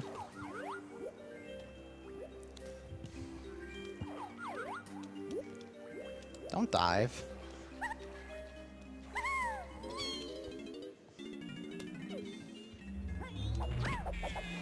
And so having Shockwave helps with killing the Kosha. And then we just need to hit this target 3 times, and it'll spawn a golden banana. Very nice. And then if we're in the correct position, we can grab that golden banana on its spawning. We were a little bit off, though.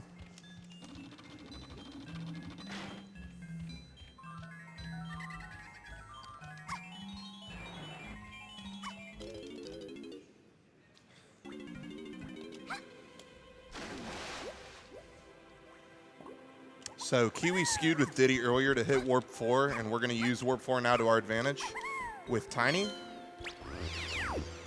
And we're actually going to get a golden banana the way the developers intended us to get it. We're going to monkey port into the ice block and pick it up. We can break into it, but because we need Warp 4 to actually get out of the igloo area, we have to do it the intended way. So shoutouts to intended strats. The one time they're actually useful. And then we're just going to swim through vertical walls and head right to slides.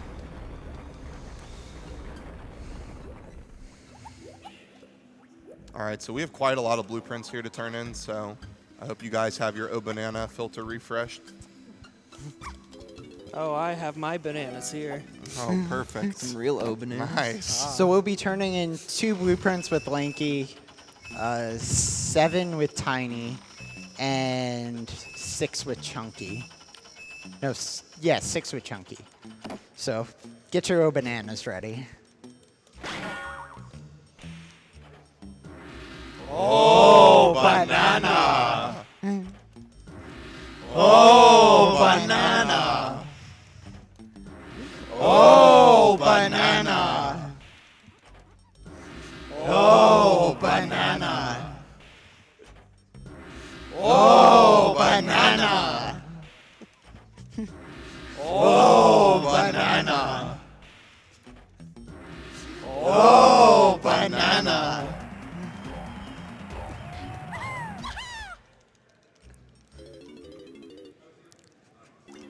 And so we're going to get Tiny's instrument ammo here as well. We're going to need that for a golden banana in Crystal Cave, in Creepy Castle. Not Crystal Caves. We're already in Crystal Caves. We'd like to get out of this level.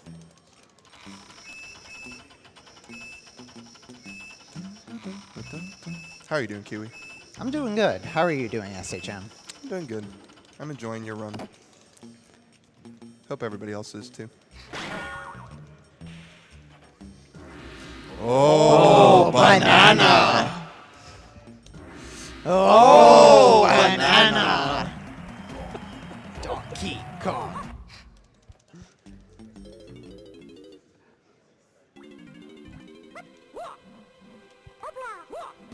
Tag Barrel decided to go up and make me miss it. All right, 6 more.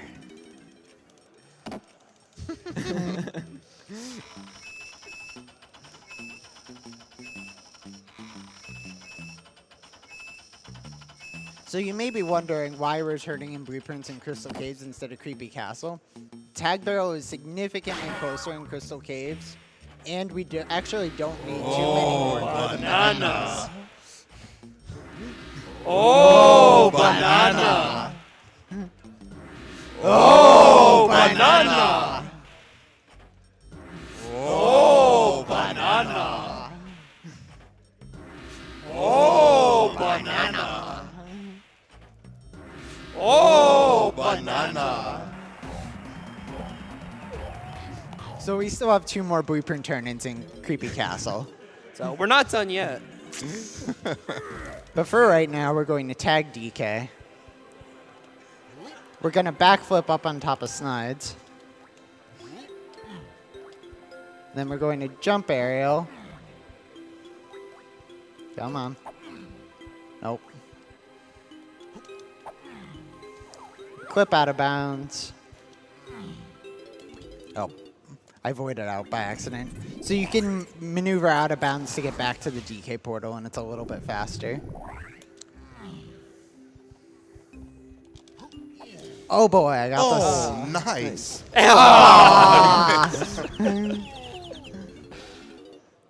Oh well. So that's the slightly faster swag strat. The We'll do ceiling the kick. normal strat. You just wanted to show both strats. Yeah. Yeah. This is still a good So we strat. can damage ourselves and just roll across the lava.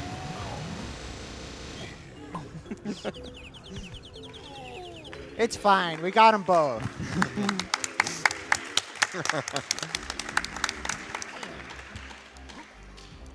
All right, so Kiwi is going to head to the last, well, not the last level of the game, but the second to last level of the game, where we actually can collect golden bananas in. He's going to head to Creepy Castle.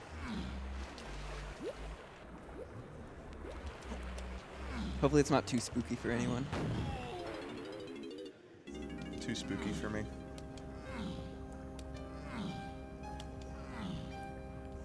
So I'm going to hit this gate and make sure the Kosha doesn't hit me into the lava. If he does, that gate will actually respawn, and then I have to re-tag DK, re-go back over there, and then, yeah, it's just an obnoxious time loss. So we got past it. Oh. Alright, that's fine. And we'll enter Creepy Castle. All right, so we have one of the hardest tricks of the run coming up here. So we will need complete silence to cross this bridge. A lot of people fall on this bridge. All right, he All made right. it. We're fine. Nice. It's especially hard if you try to play with your feet.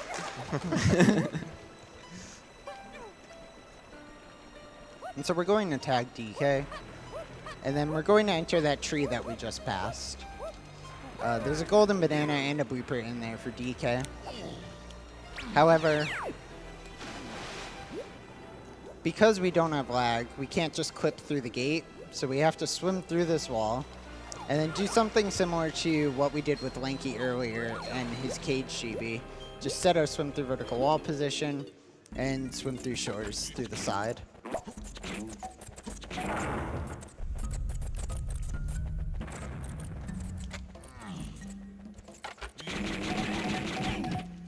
So Kiwi's going to grab the blueprint, and he's going to do another really fun clip here. This is just kind of like a weak scene.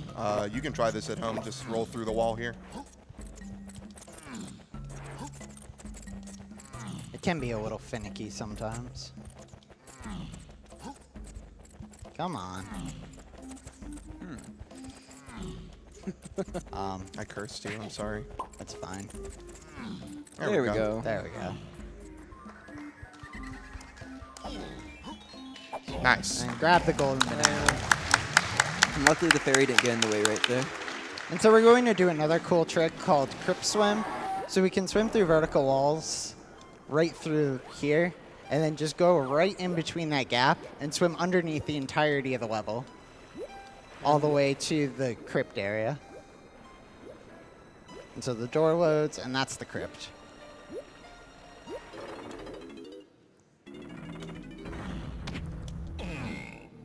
And this will be the last blueprint we collect in the run.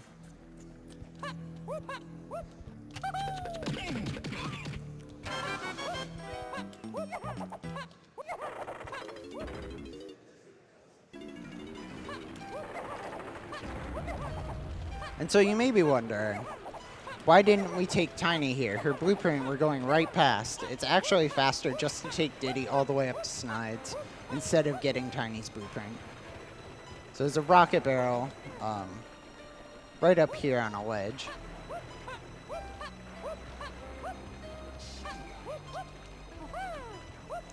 And we can just rocket barrel all the way up.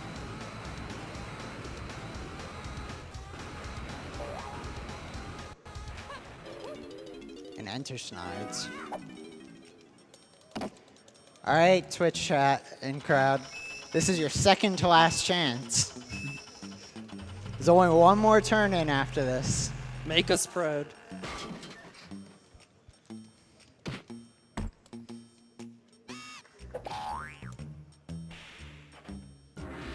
Oh, banana. Oh, banana.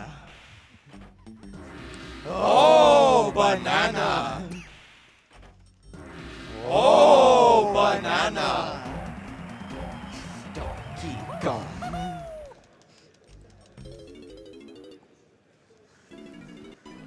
And so we're going to safely walk past that Kosha.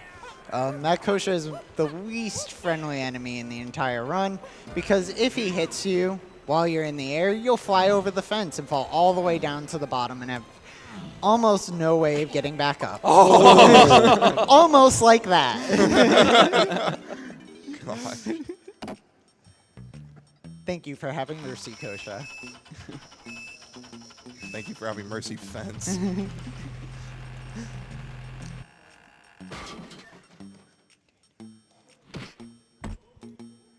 This is such a long cutscene. Oh, banana. Oh, banana. Oh, banana. I'm proud of you all. And so we're going to do a bit of an extended ledge clip. By being at a specific pixel, we can just fall right through this wall. Oh, grab the ledge. We call this library clip. There we go. Nice. It's pretty gaseous. Then we can overlap some more cutscenes. And exit the library.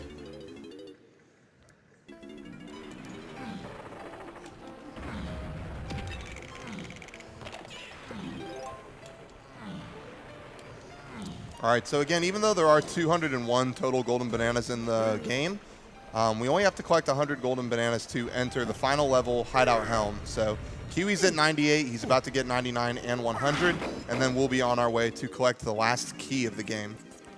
So this is why we got Chunky's instrument ammo. If we just play our instrument immediately upon entering, we don't need to hit any of the bats, they just die. And then we can look at the wall and we can throw an orange once the golden banana spawns to skip the dance.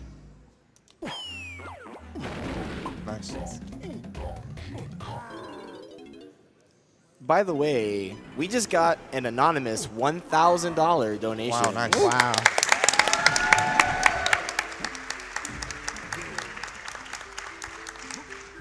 But they left no comments. Rip. Well, thank you very much for that $1,000 donation. So we're coming up on the last level boss of the run. This is King Cutouts.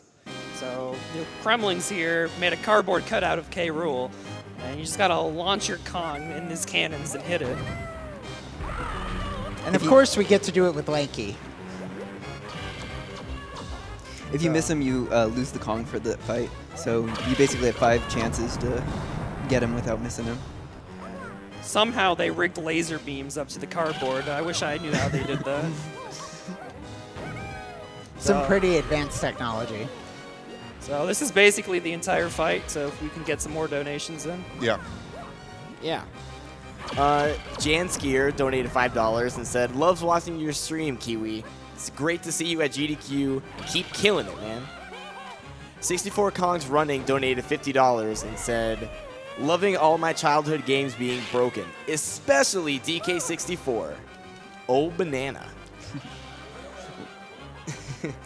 Artemis150 donated $15 and said, "My friend just introduced me to SGDQ and you guys are amazing. Put my donation towards Shovel Knight, Spectre of Torment, Beto's big break. Thank you."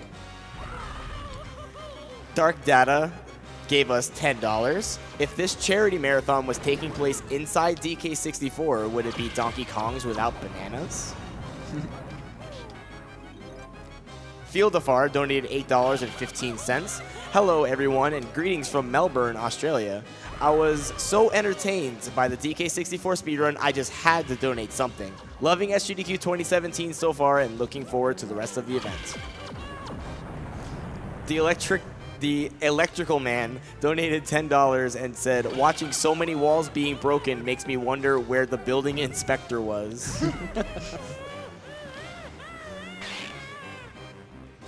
$50 no comment donation from Euler RM. Anonymous donated $50 and said, the time that everyone involved is putting into creating this event and promoting this cause is amazing and inspiring. To all the seen and unseen heroes of GDQ, thank you. $150 from Comrade Question, avoid paradoxes and save the animals. DCAL donated $50. Says LTW FTD, thank you everyone for your hard work for a great cause. Ratchet & Clank was one of the series that got me into gaming, and I just have to see Zem sing again. So we actually want Tiny at the end of this fight, so that's why I got rid of Lanky. But I do it at the end of the fight just because it saves a little bit of time due to swimming being faster with Lanky. SwaggyZ11 gave us $10 and said, you guys give the gaming community a great name. Keep it up.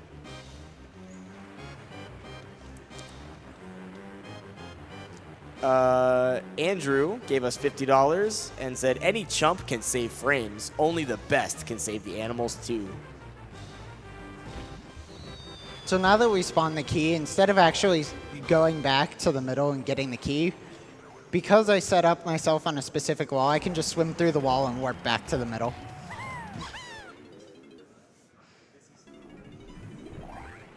And so we're going to get our final golden banana. We're finally going to use Mini Monkey, the move we would have learned in Angry Aztec with Tiny. And we're just going to use that to enter this trash can here. Wait, you're pulling the final banana out of a trash can? That's kind of gross, Kiwi. Nah. It's fast. We need to go fast. Recycled bananas are still bananas. Mm.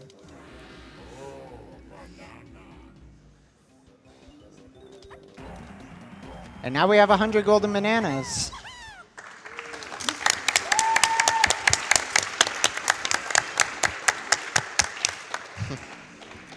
And so we're just going to head as far out as possible to void out to get back to the main starting point of the level. And that's Creepy Castle. So we have all the keys, all the bananas. So now we just have to go to the final area, Helm, to get the last key. Now, some of you might know Hideout Helm is kind of the final level full of a bunch of mini games, having to turn off the Blast-O-Matic. Yeah, we're not interested in any of that, so we're going to be kind of just basically going through Helm completely out of bounds, and we're just going to go straight for the key. That's all we really need is the key. We don't need to shut down the Blast-O-Matic in order to beat the game. So Kiwi will turn in to the last keys here and head on up to Hideout Helm. We'll probably get some more donations here.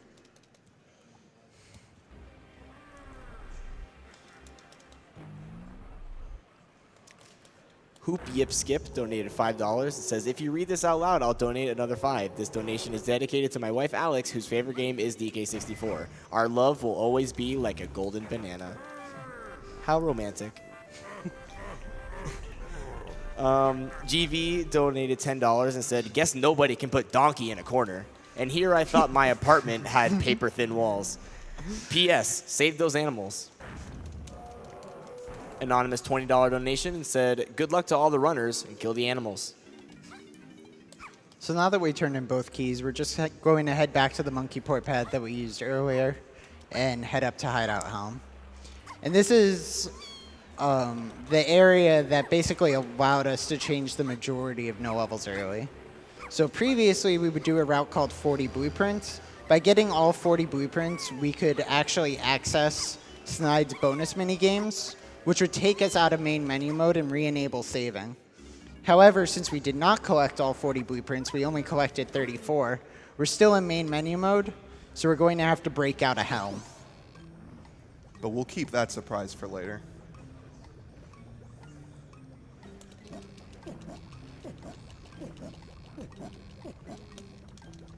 And so all you really need to know at this point is I'm going to need to do what we refer to as classic chunky helm.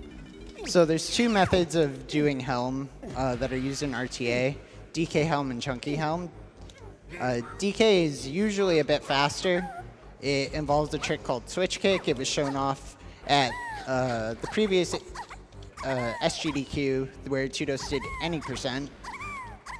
However, because we need chunky, what we're going to do is instead of moon kicking off this switch, we're just going to seem like we're going through it the intended way.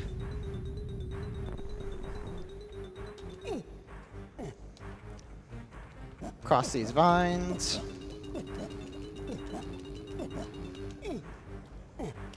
And head over to this terminal. So Kiwi's going to use the terminal here, the corner of it, to pull himself up out of bounds. And normally we have the timer on screen to kind of help us line this up, so. Nice. Yeah, a little bit tougher to do T1 clip there without the timer, but Kiwi's very well practiced.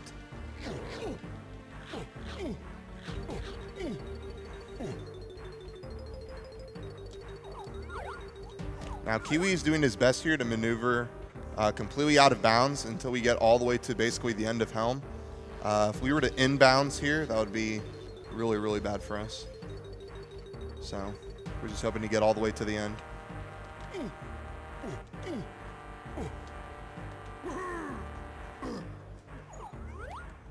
we go.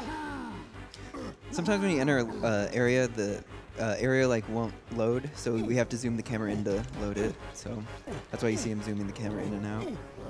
So we can come up to the second terminal, kind of turn ourselves slightly to the right, jump at a specific spot, and just walk through the wall. We call that T2 clip. And just long jumping under this hallway is a bit faster. All right, so we're coming up to the room with key 8 in it, and we're going to jump up into it and grab the key. And I'm sure you guys are all wondering, well, we jumped up into the room, how the heck are we getting out? So Kiwi's going to swap over to his Wii U gamepad here, and he's going to do a really newfound trick called falling through vertical walls. We've seen swimming through vertical walls, and there we go. First try. But wait, there's more. He has to do it a second time to actually get out of helm. That's right. Oh, that was close. Nice. Oh my god. Beautiful. And so that's the hardest trick of the run. It's a really difficult trick. So he's got a skid jump in order to get enough height so he can fall from a distance. And then at the top of his skid jump, he's got to pull out his camera to put him in C up. And after you C up, if you're in the falling animation, you can just fall through a wall if you're facing the same way you are, like in swimming through vertical walls. And it can only be done with chunky, so that's why we did chunky helm. Yeah. And so while we're turning in keys to watch everyone's favorite cutscene, I just kind of want to explain how difficult that trick is. So the skid jump is a frame-perfect trick. I then have 2 to 3 frames to pull out my camera, and then depending on where I pull out my camera, I have 1 to 3 frames to exit back into out of first person to third person. So it's a very, very tight window. And he got it first try and second try, so let's get another round of applause, I think.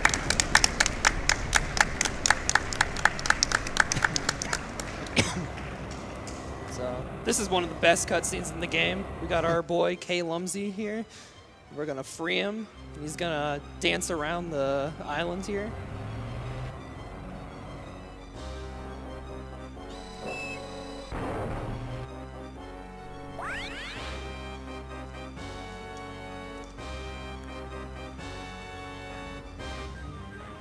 So for those of you guys who watched the pre-game interview with Spike and Kiwi, this is the exact cutscene that Kiwi was talking about, wishing we could skip in NLE. We currently have kind of a option, but it's still not RTA viable yet. So We can on N64 do this though. So on N64, the cutscene is a bit laggier in terms of its loading, so you get a bit more time. Plus, you have DK that actually moves quicker. So with Watch out. DK, we can actually O-clip through the wall. Oh no! But Oh no.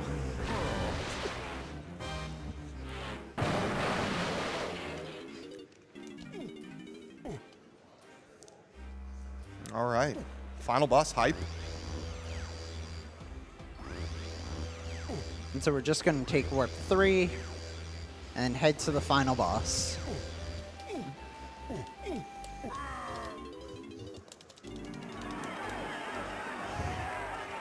So, this is King K. Rool. So we're going to have a 5-round boxing match. 1 round for each Kong. And so the first Kong being DK, we're going to climb up poles, climb into barrels, and shoot ourselves at him from the barrel like a cannon. It makes so much sense to launch monkeys out of barrels like cannonballs. Totally. I don't know how else you'd plan on stopping a giant crocodile. All right, well, it's Kiwi versus K. Rool here for the final boss fight. So, gonna get up our nice signs and cheer our boy. Who's Kiwi? Who's Kiwi? Who's Kiwi?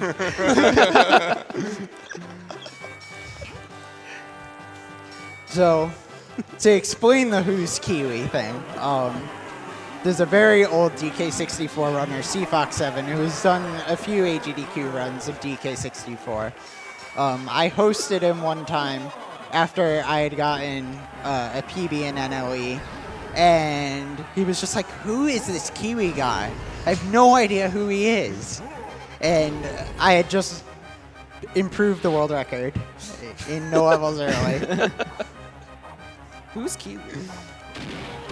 It was just funny. So. And we haven't let him live it down since. Shoutouts to Sea Fox. Yeah.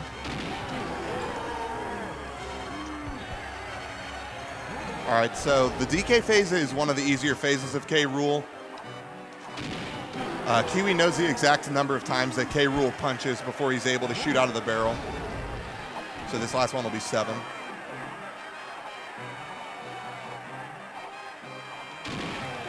And just like that, we're done with round 1. 2, 4, 5, 6, 7, 8. Saved by the bell! Dang, somehow he was saved by the bell when there was plenty of time left on the clock. Something's not right here.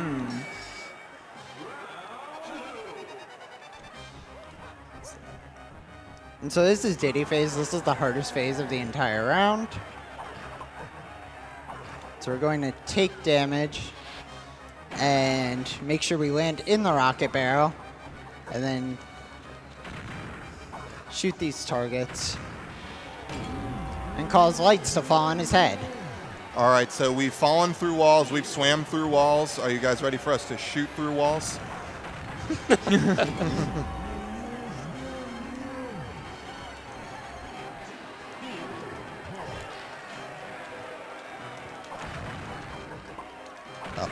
That's fine. So optimally, we can shoot through both sides of each light and hit both targets just like that. So that was a really good Diddy phase, 1, actually. 2, 3, 4, 5, 6, 7, 8. Saved by the bell!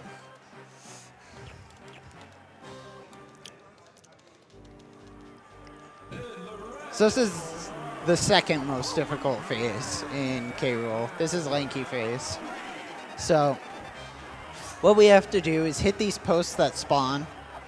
That's going to put barrels that contain bananas, and we're going to throw those into the arena and make K. Rool slip on them.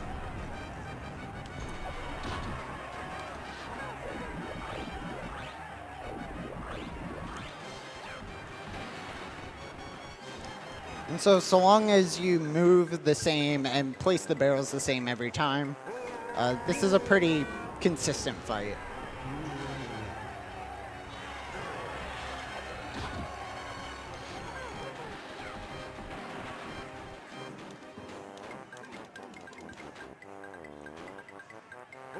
Yeah, so even though Kiwi isn't looking at K-Rool, he knows where to throw the barrels so that K-Rool is in between the pad and the banana.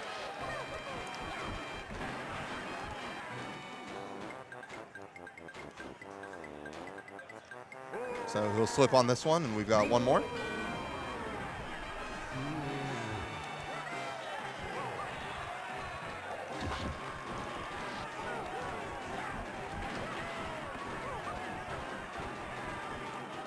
Very nice lanky face. Nice.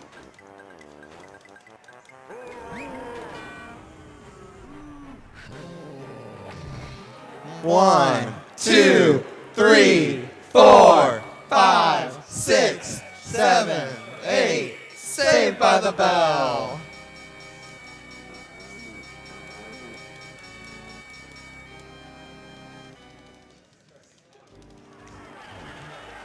And so this is Tiny Phase. It's a bit of an auto-scroller, to say the least. All we're going to do is just wait through the toe patterns after entering the toe.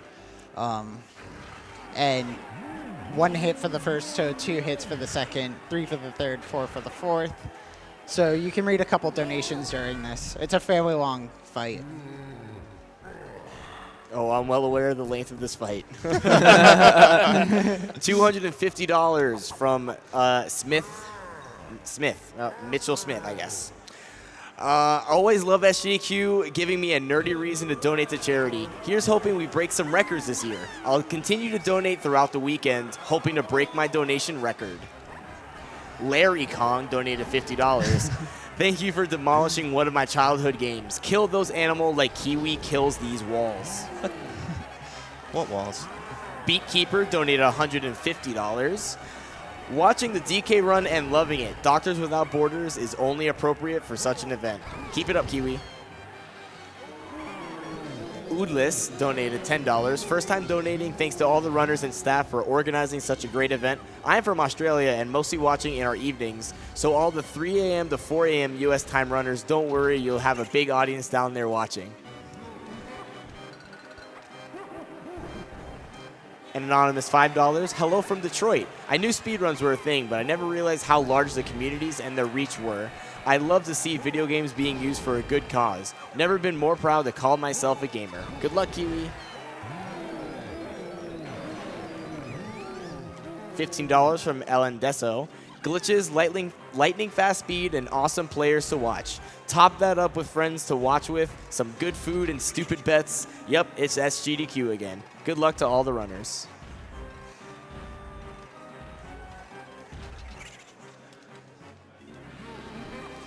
$5 from Watt. Hello to everyone at GDQ. This is my second GDQ I've been able to watch, and I had to stay up to watch DK64 get run. I got some side amusement listening to my little brother get annoyed every time "Oh, banana" rang through my speakers. How about it, Couch? Can I get a loud and proud "Oh, banana"? Oh, banana! CL Reagan with $20. I wasn't able to make it this year because work doesn't want me to have fun, but I'm more than happy to donate to such a wonderful cause. Keep up the great work and kill those animals. Anonymous $5. First time watching live and first time donating. Just got a job but haven't gotten paid yet, so I can't give much just yet. I hope that this can be of help. Juice and jam time. So you'll see I threw an orange there at the end. I thought I actually had less oranges than I do. So it's slightly faster to throw an orange at the end of each phase. It saves a couple frames. Before we get to the final phase, we have $10,000 from the Yeti. Wow.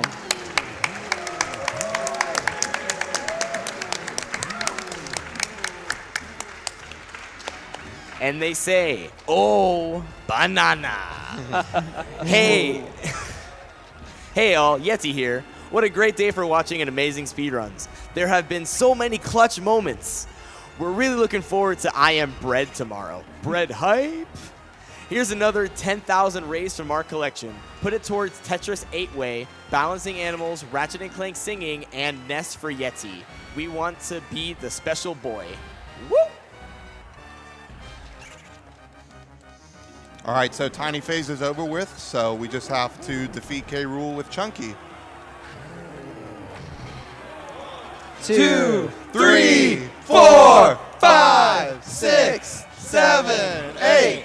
Saved by the bell. So Chunky Face.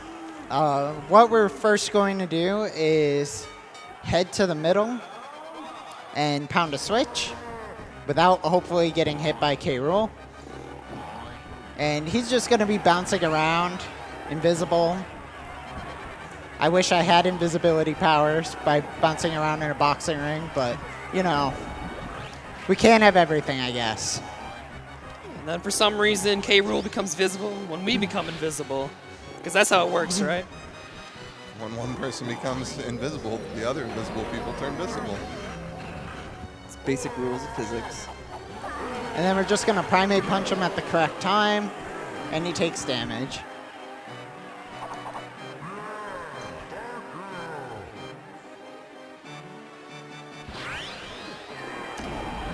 So one of the greatest DK64 memes actually happened during the K-Rool phase once before.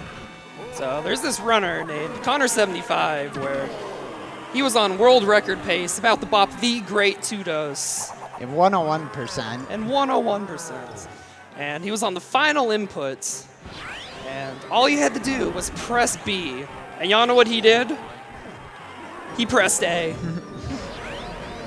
And Connor backflipped and choked the world record. So, just to make Connor feel a little better, we're going to backflip as well. Oops.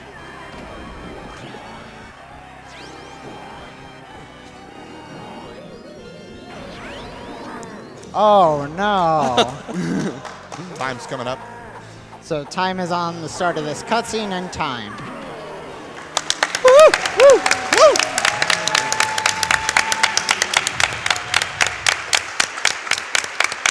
So I really hope you enjoyed DK64. It's a game that's really meant a lot to me. I've played it for a very, very long time from my childhood. It's one of my favorite games of all time. I just would like to give some shout outs. First of all, to my fiance, who unfortunately could not be here. She couldn't get time off of work. We had the agreement that if I ever got to run into GDQ, she would come along, and she's unfortunately in bed at home, unable to be here, and it really means a lot that she's just out there supporting me and everything she does for me. So thank you. Also, I'd like to give a bit of shout-outs to the DK64 community. So 3 people I want to mention in particular to start off with that have had a great effect on me with NLE. First, I would like to say Tiffany Fruit. I know you're probably watching. I don't know. But if we hadn't ever done that blind race, I wouldn't be here. And yeah, it means a lot. And yeah, I hope you're doing okay. Second would be Emo Arbiter. He really kind of took me under his wing along with third 2-dose and really helped me improve my game. So back in 2015, there was the 3 of us all within about 1.5 minutes to 2 minutes. And Emo and 2-dose traded the record. Myself and 2-dose traded the record. Then Emo and I traded the record. And although they haven't been running the category as much, it still means a lot that they put that much time and effort in really helping me bring up the level of my gameplay. Also, big shout-outs to the rest of the DK64 community. The newer runners, so the Ball 96, Jaguar, Obio, Vanity. Basically, the whole group that kind of is always in my stream, always watching my runs. It means a lot that you're always there supporting me and pushing me to keep improving this run. Also, a lot of the older runners, Ringrush, Seafox, Zernicus, Bismuth. You guys also really helped me a lot at the start with 101. Any percent, just the community's been really helpful. So, yeah, that's all I want to say. Thank you. Thank you for having me. And, yeah, hope you enjoyed.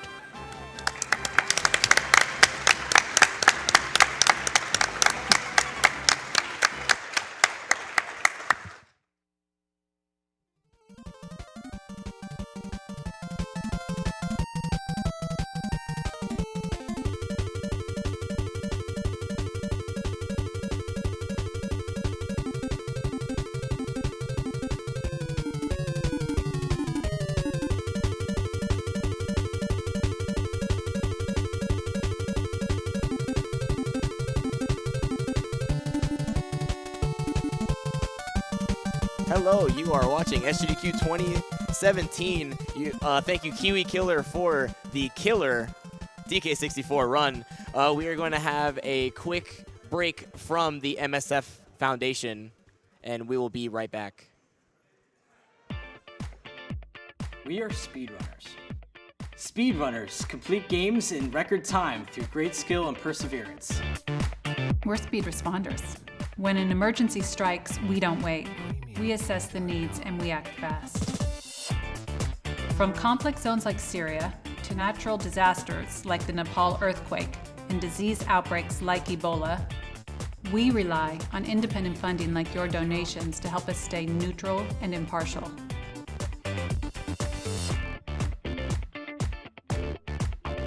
Now we can keep the momentum going with Summer Games Done Quick. Donations will empower Doctors Without Borders and make an immediate impact on work we're doing in more than 60 countries worldwide. Doctors Without Borders and Games Done Quick like to get things done fast. So give now by clicking on the button below, and together we can set a new fundraising record. Thank you for your generosity.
We are back from our ad break.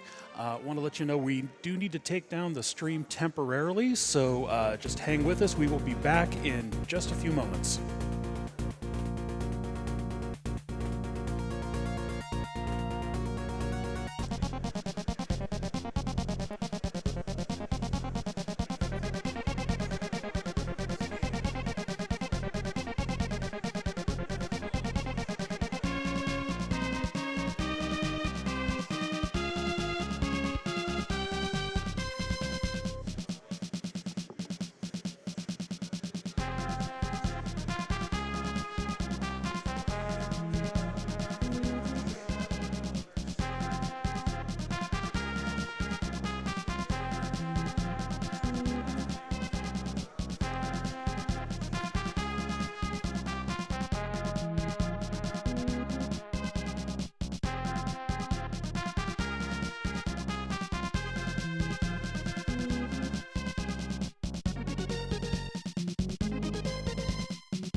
I want to take this opportunity to remind everyone watching on Twitch right now that Games Done Quick is now accepting bits during SGDQ.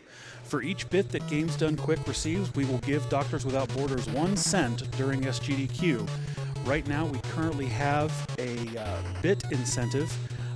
if we receive 5 million bits, we will have a Majora's Mask blindfolded. Looks like a fight with Majora blindfolded.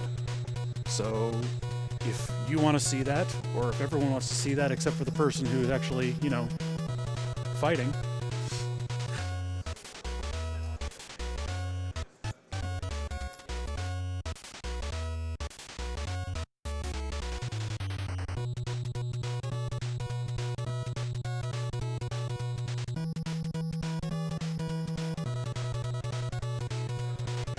And just to update you on the save or kill the animals incentive, thanks to that generous donation from the Yeti just a few minutes ago, Save the Animals is now ahead by $48.74.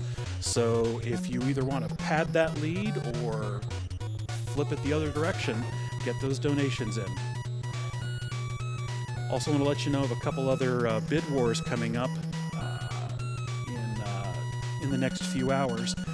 There is a bid war for Tri-Rush Deppy for the file name and license plate, as well as just the license plate. If you would like to see one of the options available as the file name, you can add your donations to that, or if you want to put your own in, you're welcome to do that as well.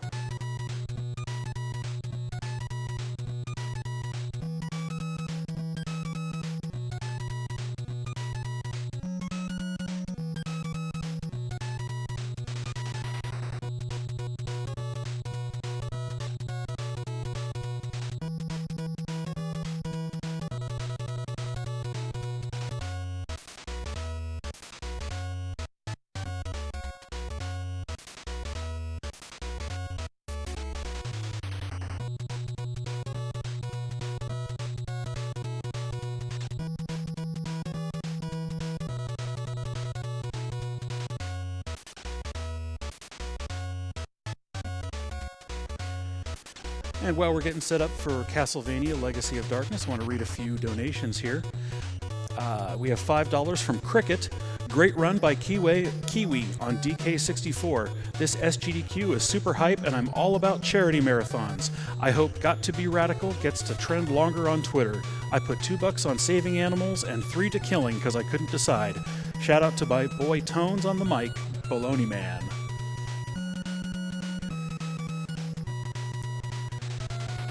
Kenu Kunai gives $20 and says, true to my word, here's another $25 for an amazing cause. Keep on being incredible, raising those donations and saving those frames. To the entire DK64 community, oh, banana.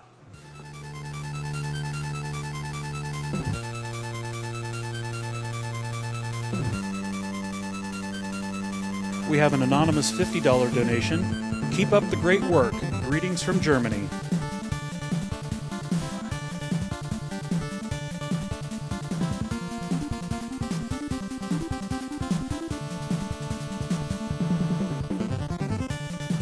We have $10 from EZ Games. The only thing that is moving faster than these runs is the money from my wallet. Put this donation to naming Ness Sans in Earthbound because we all know that Sans is Ness.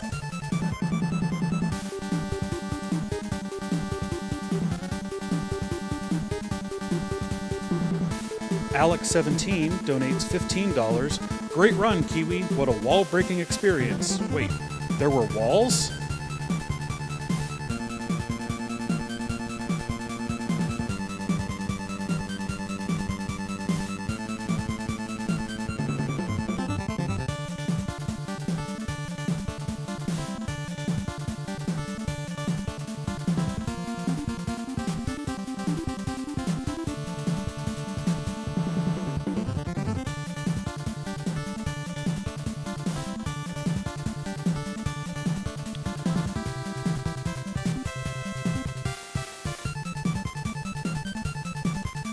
We have another donation incentive coming up a little bit later today that still has yet to be met.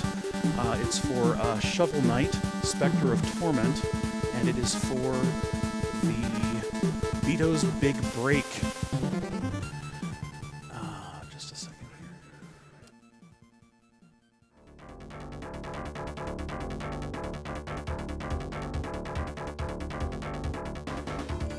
Right now we are sitting at about $3,200 out of $5,000.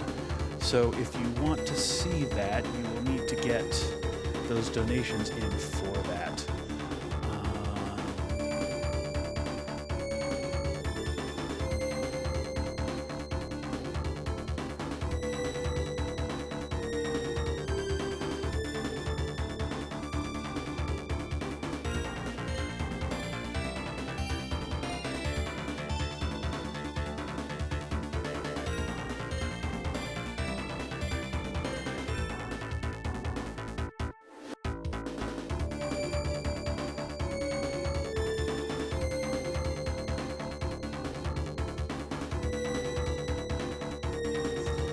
All right, since we're having a little bit of a technical difficulty getting the next run set up, we're going to go ahead and play a Twitch ad. So we'll see you in a little over 60 seconds.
All right, we are back, everybody.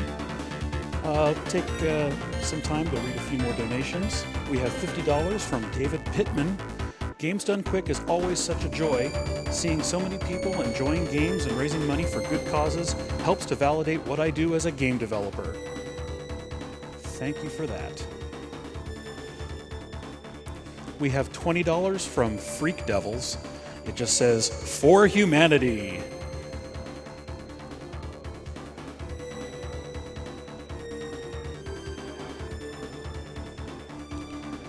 We have an anonymous $50 donation. Longtime viewer on YouTube, first time catching of the event live.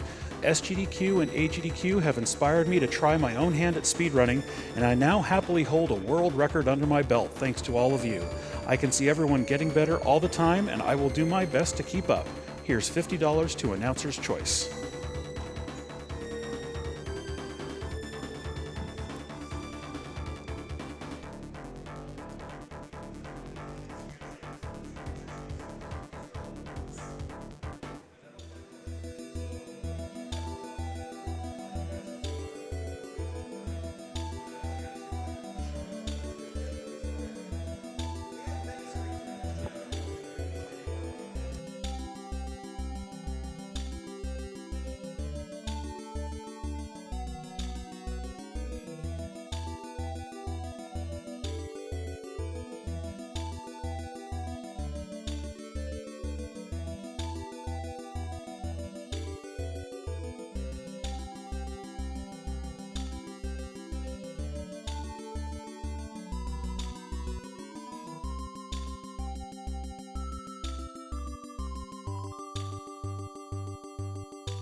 All right, folks. Looks like we are ready to go. We're up with Slucky7 doing carry any percent of Castlevania Legacy of Darkness. All right. Welcome to Castlevania Legacy of Darkness. I'm Slucky7, and on the couch we have... I'm Carcinogen SDA. I'm Metalama. I'm Swordsman Kirby. And so the first thing you'll notice is it's very similar to CB64, Castlevania 64. We've got 4 characters instead of just the usual 2. It's been updated, physics are different, and it's actually a very different run. So if you've seen that run, you're in for a bit of a treat.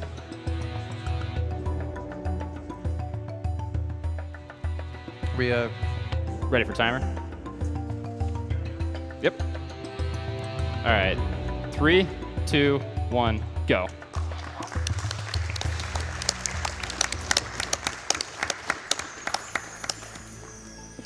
All right, so the first stage we have is Foggy Lake, and it's actually like one of the more technical stages in the entire run. Right off, I'm already using a technique called Orb Melee, which consists of me using an energy orb that I normally fire, but you can actually use the melee and it'll discharge on the enemy.